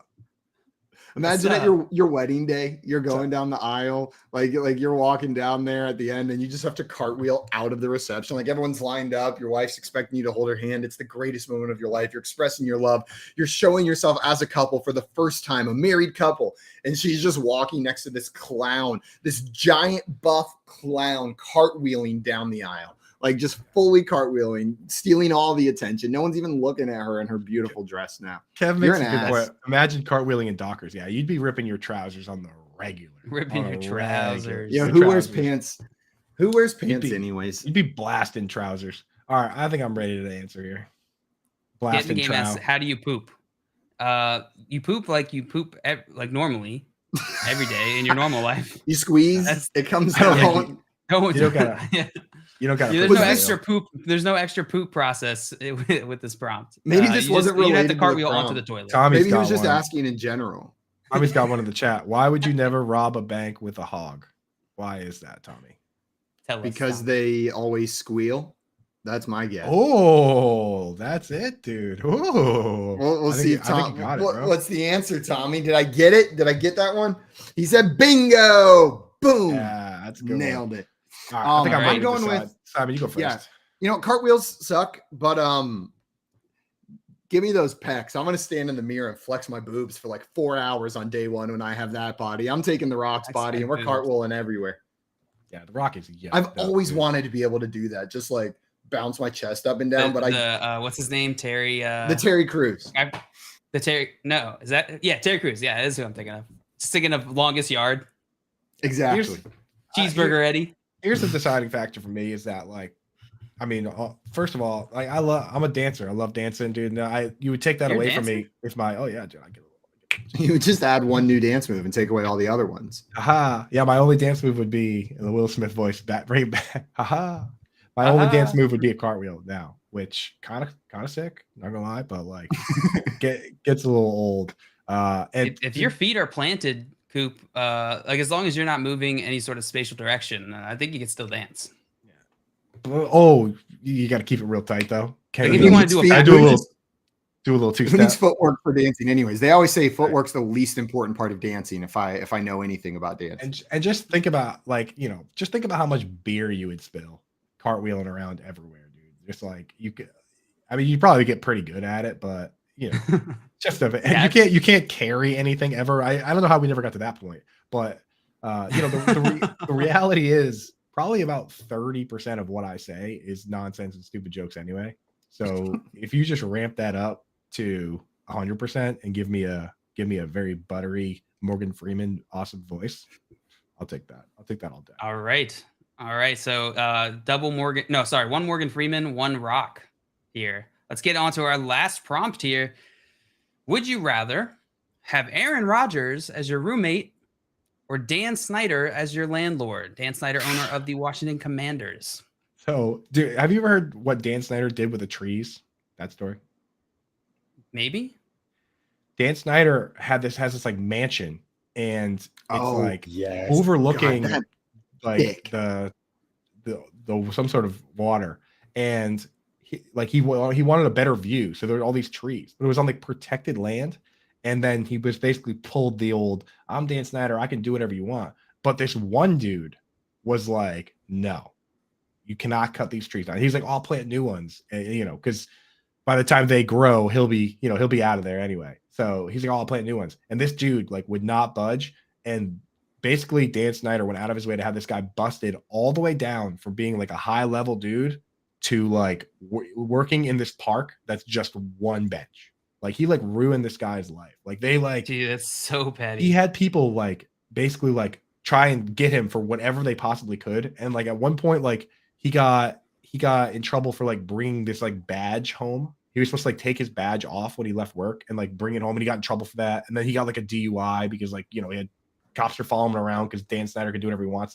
He basically ruined this guy's life so he could cut some trees down, and he just cut the trees down without permission anyway. Dan. So what you're telling me is if Dan Snyder was my landlord, he would not stop at anything to make sure the changes I needed to my property would get done.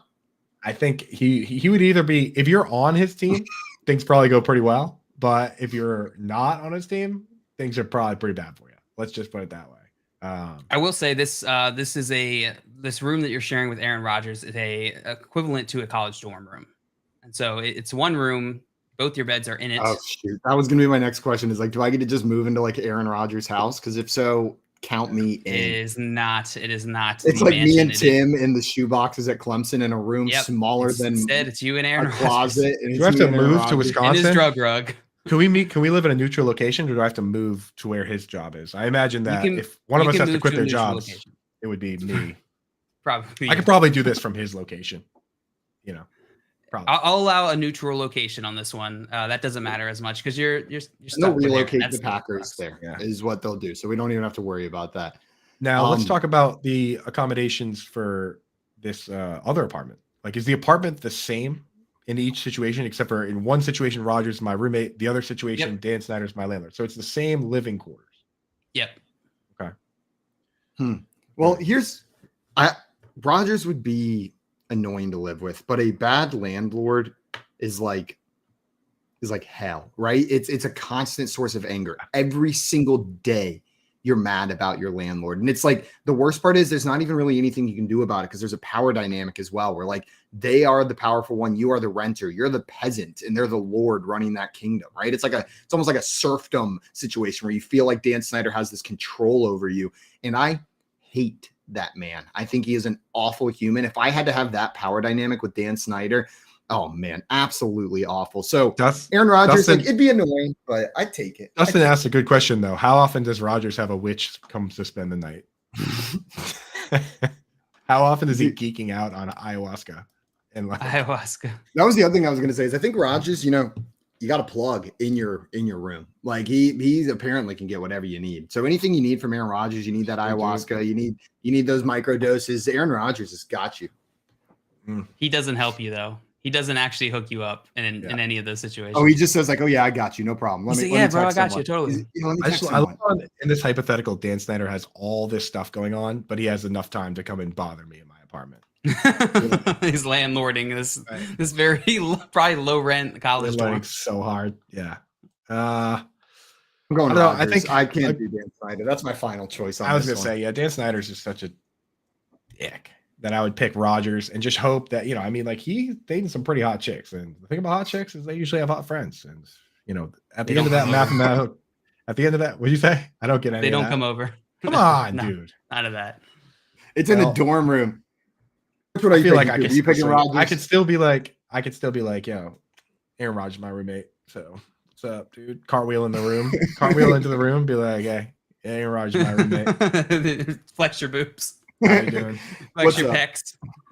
Your Terry Crews pecs. Yeah, I'd rather have that because you don't get any. There's no clout to be like, yeah, Dan Snyder's my landlord. You guys trying to hook up or? And then people are just like, oh, gross. Feel bad for you, guys. Coming up shortly, we've got our friend Patrick Creighton joining us today. He's host of ESPN Late Hits and a Texans reporter over at Gallery Sports. So stick around here for the Front Yard Fantasy Morning Show on Bettor Sports Network.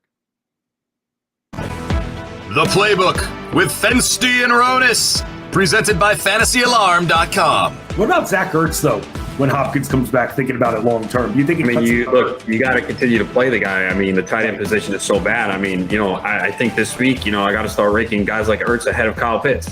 I mean, wow. What do you mean, wow? What has Kyle Pitts done to continue to rank him in the top 5? No, you're right. It's interesting, man, that he just has not come through. And I'm wondering, I mean, he had the 1 week he did, but I'm wondering if they're going to get right at all. Now, I'm not saying you're wrong by any stretch. He hasn't been good. I mean, Parker Heath, the tight end for Atlanta, played more snaps than him. Yeah. Pitts ran 12 routes. Heath ran 6. Pitts had 4 targets. They're not throwing the football enough either. That's the problem. But yeah, I mean, look, I'm sure people don't have Pitts and Ertz anyway. Like, it's to the point with Pitts right now where you do have to consider another tight end over it. I'm not saying Cole Kmet, but if you have Njoku and Pitts, is it really outlandish to play Njoku over Pitts right now? No. If you don't have Kyle Pitts or you don't follow this stuff, you don't realize how bad he's been. And I only have Kyle Pitts in a best ball, in an FFPC best ball. So it's not like whatever. And I just looked at that roster. I'm like, oh, my backup is Albert Elf. Looks like I'm in trouble. And look, it should get better for him. But the guy has 10 receptions for 150 yards. No touchdowns. Here are his game logs: 2 for 19, 2 for 19, 5 for 87, 1 for 25. I mean, this is just pathetic at this point. And people have spent the 3rd round pick on it. There's probably not much you can do. I think people are like, well, I drafted him, I got to use him. You don't have to, man. You really don't. If you have David Njoku, I might play him over Pitts right now. I know it sounds crazy, but we've seen 4 weeks of this garbage. Yeah, and even a decent matchup against Tampa for him, it's the quarterback. That's the problem. It's the quarterback. We talked about this. Yeah, I mean, we saw Drake London yesterday. Drake London is a hell of a talent. Mm-hmm. They completed 7 passes, and they won, which is the worst part. Somehow this team is 2-2. The Playbook with Fensty and Ronis, presented by FantasyAlarm.com.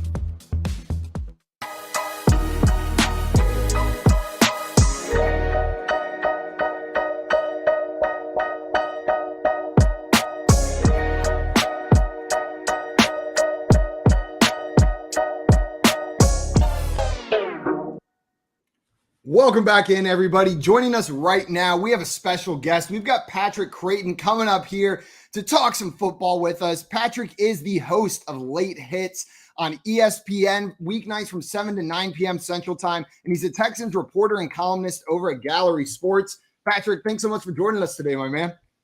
No problem, fellas. What's going on, man? Yeah, good morning, boss. How we doing? Much happy to have you in here. Look at me. I'm smiling. It's morning. What dimension am I in? It's Friday, baby. You're on Planet Friday. Let's go. I think you're just jazzed up from that game last night. Well, it's almost like watching the Texans. I mean, it really wasn't a whole lot different. All right. How can we screw this up? Hey, is there a guy wide open? No problem. I'll throw a pick over here. Throw it over there. Dude. Yeah, you're right. Like everyone's complaining, and you're like, "This is just football, baby. Let's go." Dude. Man, Amazon must be so happy with the game package that they got. Remember, we used to make fun of ESPN that the Monday Night Football package was just trash. Yeah. Amazon's getting that treatment this year. The Booger Mobile. You gotta watch out, dude. Bezos has enough money to just start moving players around. I feel just like making trades. I feel like that guy wants a player moved. He could probably get it done, right? Well, I mean, if we're gonna be fair about it, I mean, the Broncos are owned by Walmart. They got money. Yeah, but you think those guys have money? Make some changes here, people. Yeah. It's crazy. You look at that, like the Forbes list, and it's like there's like 5 different people on there named Walton, right? Like it's like just one family is like half the list. And now they own the Broncos. I was not born in that lucky child club. No, but you were born in the club that gets to talk about football on Friday morning, baby. Pretty cool club, Let's right? go. Here we are. Yeah, it's not a bad gig. It's not a bad gig for somebody to be my age and still be allowed to talk about sports on the radio, on television with you guys.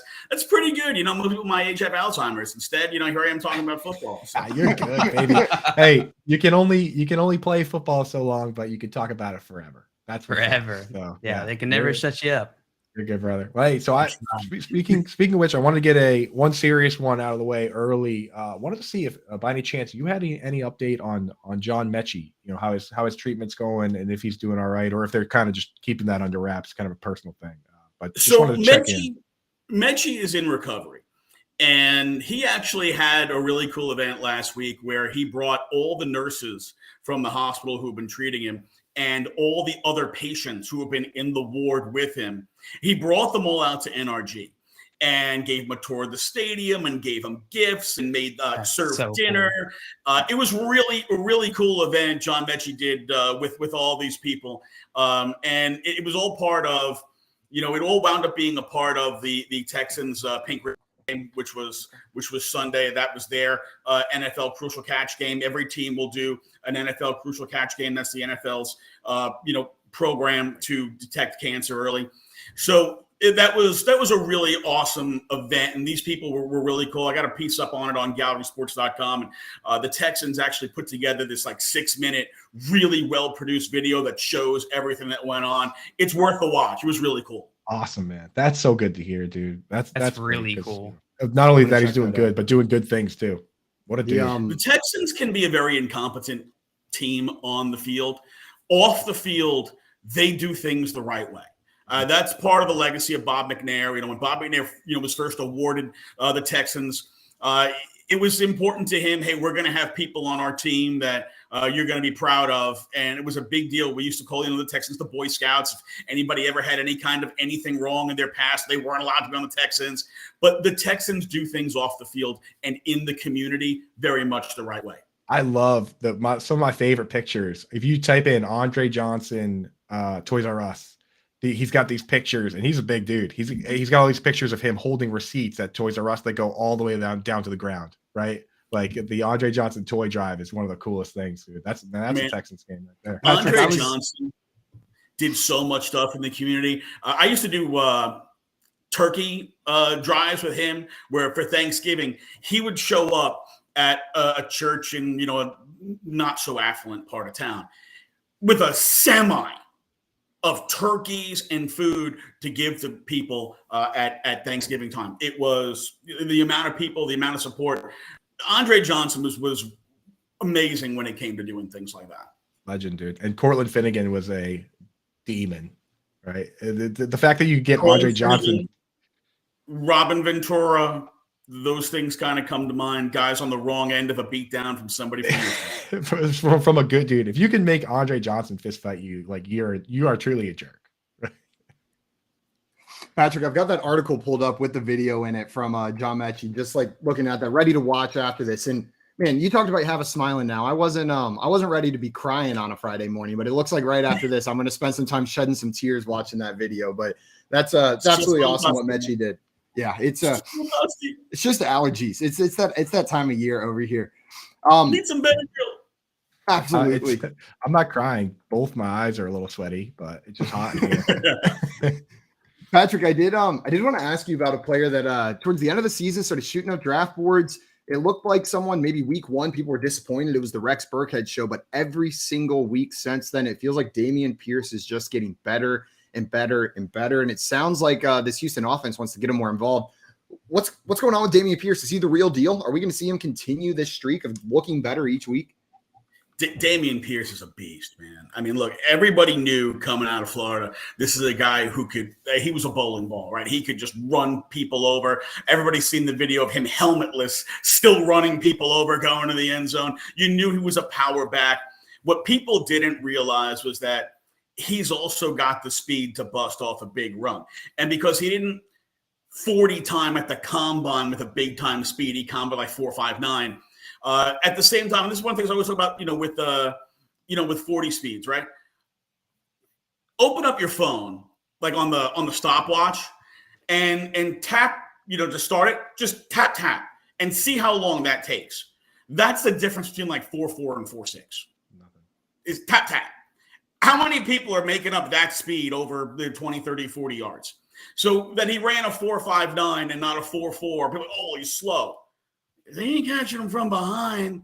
And you saw that speed. Also, nobody lines up in blocks and waits, for somebody to shoot out. Nobody gets a free release off the line. You got to bust through guys. So the game speed is certainly translating for Dameon Pierce. And coaching staff, Pep Hamilton was talking the other day about they need to get him the ball more often. That guy's an explosive playmaker. They know they need to get him the ball more often. They also need to disguise what they're going to do because for the last few weeks, only Dameon Pierce has gotten a handoff. So every time Rex Burkhead comes in the game, nobody fears the run because, he hasn't had a handoff in 3 weeks. So, hey, it's going to be a pass. Then they have to block. That's a totally different story. But Dameon Pierce is absolutely legit. By the way, stole him in the 9th round, not 1, 2. That's hot. Wait, that feels good, that was, dude. Stolen. Before he snuck up there into the 5th round where he was going towards the end of fantasy seasons. Those are some nice picks, but yeah, he looks like the truth. I wasn't drafting him when he got up there in the 5th round, but looking like he may be able to return value on at least that draft cost. He looks great. It looks like producer Keith found that one of those Andre Johnson pictures. Can we get that up on the screen there so that people can see this guy? Yeah, look at that, dude. Those go all the way to the ground. And Fun fact about this picture is that it's actually he just bought like 2 toys, but they were at CVS. 37 fees paid for all of these things. But Trey is a legend. You will not find one single person in Houston that doesn't have the utmost respect for Andre Johnson. Yeah, legend, dude. You type that in, Andre Johnson Toys R Us, and that's just one of many pictures. He does that every year. The guy's a G. That's awesome. Reminds me of Scott Fish. Scott Fish, dude. Absolutely. I see Hal in here saying my mother-in-law was just diagnosed with lung and breast cancer. People doing good for those fighting cancer are amazing. Well, best wishes to your mother-in-law. I hope that she's able to fight through this, and absolutely agree. John Mechie doing great stuff. While he's going through something like this, still making sure to take care of the people that are out there trying to help others. Absolutely phenomenal stuff from John Mechie. I feel like going into this. Go ahead, Coop. I got one for you. I'll say we can't just throw you softballs, my man. I'm coming in with one. I know, dude, I know. It was in your contract. This wasn't in the contract. Yeah, no, we tricked you. It's an invisible ink at the bottom. One difficult question here, and the answer might just be just straight no. But I'm a big tight end guy. I do a lot of tight end analysis, and looking over this team, Jordan Akins, Pharaoh Brown, Brevin Jordan, also Mason Trek, you name it, if you had to pick one guy, let's say you're in one of those crazy deep, like 32 team leagues and everybody's rostered. If you had to pick one of these dudes to be the best fantasy producer long-term, season long, which guy would you lean into?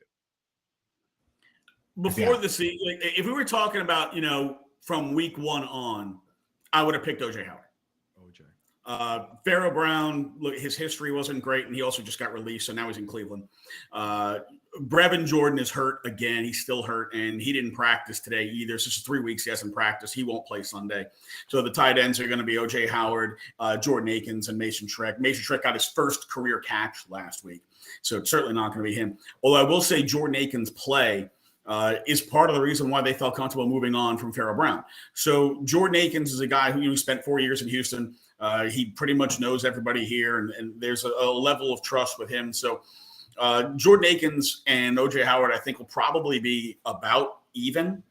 But I would go with O.J. Howard. I think O.J. Howard's a more athletic receiver. He's certainly a more proven receiver. We've seen him be able to go up and pull balls out of the air, and that's important when you have a quarterback that's always overthrowing guys. So I would go with O.J. Howard as my slight favorite for tight end. If you're going with a Texans tight end, I'm going to go with O.J. Howard. Yeah, I like that. It seems like they're doing and which is what you should do when you have a team in this position, but it seems like they're doing a bit of like live tryouts, right? Like we saw the Dolphins do that a couple of years ago where they would play a guy for the entire game, and then the very next game they would release him. They'd be like, all right, we gave you a run. It seems they tried Pharaoh Brown playing a full snap share, and they said, okay, he's not the guy. Now this week, O.J. Howard plays a full snap share. So, it's a smart way to play it if you're a team that's rebuilding. You got to figure you're not playing to win this year. You're figuring out who's going to be part of the team. So I kind of like the way that they're going after it here, just giving guys different runs. Speaking of when they brought in O.J. Howard, he was already the best, the most talented tight end on the team when they brought him in. And I'm not trying to knock Pharaoh Brown or Brevin Jordan, but look, stats are stats and facts are facts, and we're not trying to beat on people, but it is what it is. O.J. Howard was the best tight end they had. And I know O.J. Howard never lived up to, the super crazy hype that he had coming out of college, but that doesn't mean he's a bad player. It just means he never became Travis Kelce. So he's still a pretty good player, and he still is able to make, acrobatic catches. He's a big guy. He's a tough matchup for a linebacker or a safety. So, yeah, I would go with O.J. Howard, although Jordan Akins, like I said, Jordan Akins played pretty well the last couple of weeks. Yeah. Coop mentioned this team's rebuilding. And so what I was curious about is what are the Texans thinking about Davis Mills right now? Like this seems like maybe it was an experiment this year, like seeing, can Davis Mills be the guy? Is he the person that we build around? Maybe a long shot, but what's the vibe around Davis Mills in Texas? Are they thinking about moving on next year? Somebody in a box at NRG Stadium is sitting there with a microphone going, "Will the real Davis Mills please stand up? Will the real Davis Mills please stand up?" We're going to have a problem here. Because the guy from last year is not the guy from this year. Last year, especially the last 5 games of the season, Davis Mills played like the best quarterback in last year's rookie class. Yeah. He outplayed Mac Jones. He outplayed Trevor Lawrence. The other guys don't even deserve consideration because they weren't even in the same league. Davis Mills showed awareness in the pocket. He showed the ability to be functional mobility in the pocket. Davis Mills isn't winning any track meets, but he was smart enough and slick enough to be able to slide a few steps over, buy that extra second or two, make plays down the field. In fact, last year, Davis Mills, second highest rated quarterback, throws 20-plus yards down the field. This year, first of all, we can't even throw the ball 20 yards down the field because we're throwing it 40 yards down the field and it's getting picked off by somebody else. His throws have been consistently high. He's also done the Donovan McNabb ground ball thing more than once. But the other part of this is the offense and Davis Mills. This is what's puzzling to everybody. The guy who was really good throwing the ball down the field, and he's got a strong arm. He can make every throw. He can throw a 20-yard out to the side, no problem. He can do it. But they're throwing the ball like within 5 yards. Last week, he had 26 completions. 13 of them were for 5 yards or less. Of those 13, 1 was actually for the whole 5 yards. He had 3 completions for negative yardage. One of them was a 5-yard loss to the tight end. Now, guys, I don't know what teams you follow, but I am 150% sure that no team in the league has in their playbook, let's throw a pass to the tight end 5 yards behind the line of scrimmage. All the analytics guys are going to love the EPA on this play. This is going to be a doozy. In fact, this is going to be so great. Next week, we're going to roll out a bootleg double reverse flea flicker, and that'll make their heads explode. I think the Bears, that's their whole playbook. And these are the reasons. Like, what are you doing? Why would you even throw that pass 5 yards behind the line of scrimmage to a 260-pound guy who's triple covered?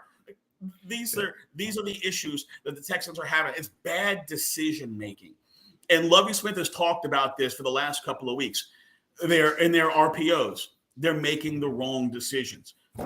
Maybe don't run so many. I don't. When you're running RPOs and it's Dameon Pierce and he's right there at the line, well, we know it's a run. If you're running an RPO and there's Rex Burkhead, well, we know it's a pass. Because they don't mix up the play calling enough. So there are things schematically that are wrong with the Texans, but Davis Mills, his decision making as a result of that has also suffered. They're not getting the ball down the field. Defenses are packing up to the line, and it's on Dameon Pierce to knock 3 guys off of him every time he touches the ball. Which sometimes he can do. Yeah, he can do that. So that's pretty handy that they got a guy who can do that. But that's interesting. It sounds like Davis Mills, while not playing as well as we did see last year, making poor decisions, there's also an element of this that you believe is on the play calling, on the coaching staff, not setting him up to succeed. There's definitely a lack of trust, not just between the coaching staff and the players, and then amongst the players themselves. Right? Like we keep seeing, like the first 3 weeks, we saw the Texans' offensive line have absolute breakdowns in the fourth quarter, 3 weeks in a row. It's the same 5 guys playing every snap. How do they suddenly forget what the hell they're supposed to do because it went to the fourth quarter? Like, this is what I mean by this. There's trust issues. It's not like they haven't, like, how do you, all right, guys, it's the fourth quarter. Let's all pretend we have no idea what the hell we're doing. And then last week, in the first half, guys, what's a football? And then the second half, oh, crud, we better score some points. And then they got on it. So, like, if there's this team is so Jekyll and Hyde that they've got to find a consistency. And part of that consistency is they've got to find the consistency in the play calling. Like I said, it can't be Rex Burkhead is in the game. We know it's a pass. And that's what it's been for 3 weeks. And, they've admitted that, hey, you know what? We've kind of realized we've gotten predictable. We're going to have to change things up. Yeah. I mean, the Patriots used to do that where they would have one guy that would only run and one guy that would only play pass downs. But what they would do is they would kill you with play action on the times that they did mix it up, or they would kill you with the James White draw play. Like, if you're going to go that route, you can't have Rex Burkhead get no carries, right? You got to give him, at least if you're going to set it up that way, you got to do the final like rug pull on him and do a couple draws with Rex Burkhead, right? Like, if you just throw it every single time, you're not even using the illusion.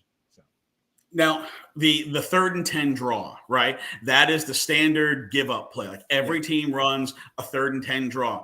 Texans have not run a draw play. 4 games, no draw plays. And that's Rex Burkhead. That's a specialty, right? All right, 3rd and 10. We know we're going to draw play. They don't run any. And look, there are teams who use the short pass to the running back like a run. If you remember, Gruden's Raiders, with Rich Gannon and Charlie Garner, they used to run those little 2-yard, 3-yard dump offs and treat it like a run. The Patriots used to do the same thing with Burkhead, Rex White, with Kevin Falk. You just name it. They always had a guy like that. They also had Tom Brady, which didn't hurt. But the teams use that. But with the Texans, because they want to be a power running team, but Dameon Pierce is only getting 14 carries. If you want to be a power running team, he's got to get the ball 22 times. And at the same time, you got to give Burkhead or Dario Gumbawale, you got to give somebody a couple of carries, even if it's 3-4 carries, just to make the defense stay honest that, you know what, we have to at least respect the fact there could be a run here. It's not a guaranteed pass. They've got to work that part out. That's on the coaching staff. Yeah, absolutely. Laramie Tunsil's been pretty good. Like, just run behind that. See if you get something going behind that guy, right? So Laramie Tunsil is one of the highest graded pass blocking. But he doesn't really like to run block. I mean, if we're just going to be honest, the guy who likes to run block is Kenyon Green, the guy next to him. That guy's a road paver. He wants to punch people in the mouth. He's running 10 yards down the field, bulldozing linebackers. Totally different type. Laramie Tunsil is the dancing bear at left tackle. He's going to do pass pro like a champ, except that one time against DJ Speed. But he's going to pass pro like a champ. He just not a terrific run blocker. AJ Cann at right guard, very good run blocker. Pass blocking, but really good run blocker. So their strength right now, believe it or not, is to run in between the tackles because that's their 2 best run blockers are at the guard position. When you saw Dameon Pierce take that toss, he cuts that back right inside the tackle and he breaks out for 75 yards. That's where the strength of their run game is going to be in between the tackles, because that's with Green and with Cam, those are their best run blockers. Absolutely. Patrick, hearing you tell us what's wrong with this Houston coaching staff, you got the same passion. You were giving me flashbacks to Richard Sherman telling them to run the damn ball at the end of the game last night. I was sitting there thinking like, man, I just want a show where for half an hour, Patrick and Richard Sherman go back and forth telling me passionately what the coaching staffs are doing wrong, what decisions they're making wrong, what they need to fix. Run the damn ball. I want you to just scream about Rex Burkhead with Richard Sherman right there. That would be beautiful. That was how awesome was that, watching Richard Sherman? And first of all, number one, credit to Richard Sherman because he's got all the juice.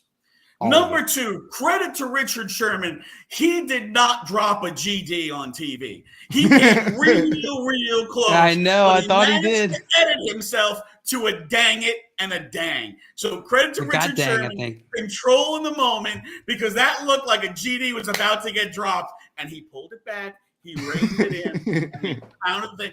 Get me Marshawn right here. Yeah. And because obviously that play in the Super Bowl was a huge point of contention among the defense versus Russell Wilson. And we know about the history of Richard Sherman basically trolling Russell Wilson every practice, picking him off, talking trash. He doesn't like him. And last night almost was like vindication of, see, that's why I don't have 2 rings. That bleepity blanker right there. And gosh darn it, man, out there on the field. I didn't mind that. If you see behind me, I didn't mind that play. I actually really liked that play.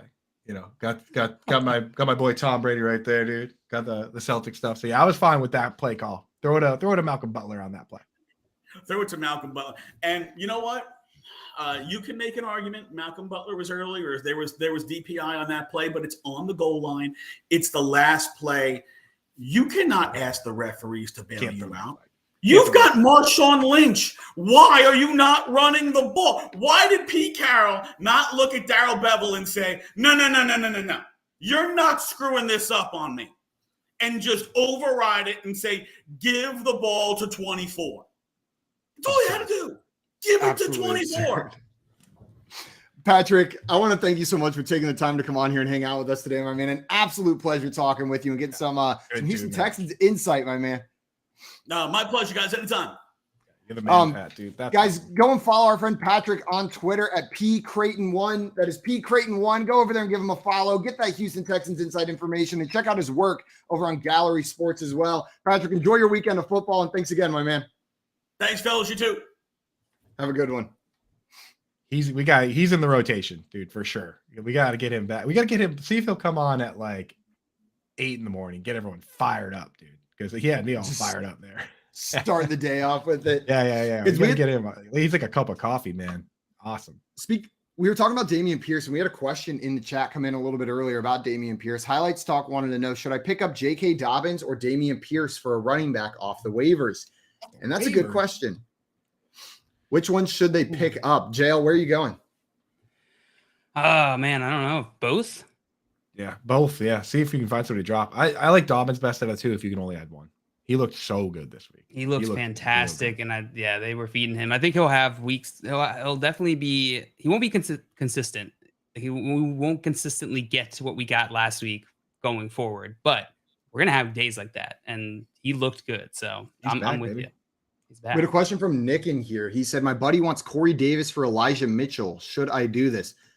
I'll send Corey Davis away for Elijah Mitchell. I know Elijah Mitchell's injured, but that's not a player I'm worried about sending away. Because you're not – Corey Davis probably not going to crack your lineup. Elijah Mitchell has a real chance of doing that when he gets back. Joe, you're in agreement on that one? Yep. Let's see. Do we have any other questions coming here at the last minute? I think we can hit one more super fast. Eric said PPR pick 2, James Robinson, Josh Jacobs, Khalil Herbert, Terry McLaurin. Which 2 are you going with? It's definitely Jacobs and Robinson for me. Robinson's a must start. Jacobs as well. Joe, you agree? Jacobs played 90% of the snaps. You have to start Jacobs. I go Herbert and Jacobs. Herbert and Jacobs. That's fair. Guys, that is going to be it for us today this morning here on the Front Yard Fantasy Morning Show. Stick around, though, because right after this, you've got Moose and Keith coming up telling you about Week 5. Then Lunch Money presented by Fantasy Guru right after that. And then if you want to hang out with us this Sunday, Coop is live with Fantasy Alarm from 9 to 11 a.m. And then we're live from 11 to 1 on Sunday. Until then, adios, everyone.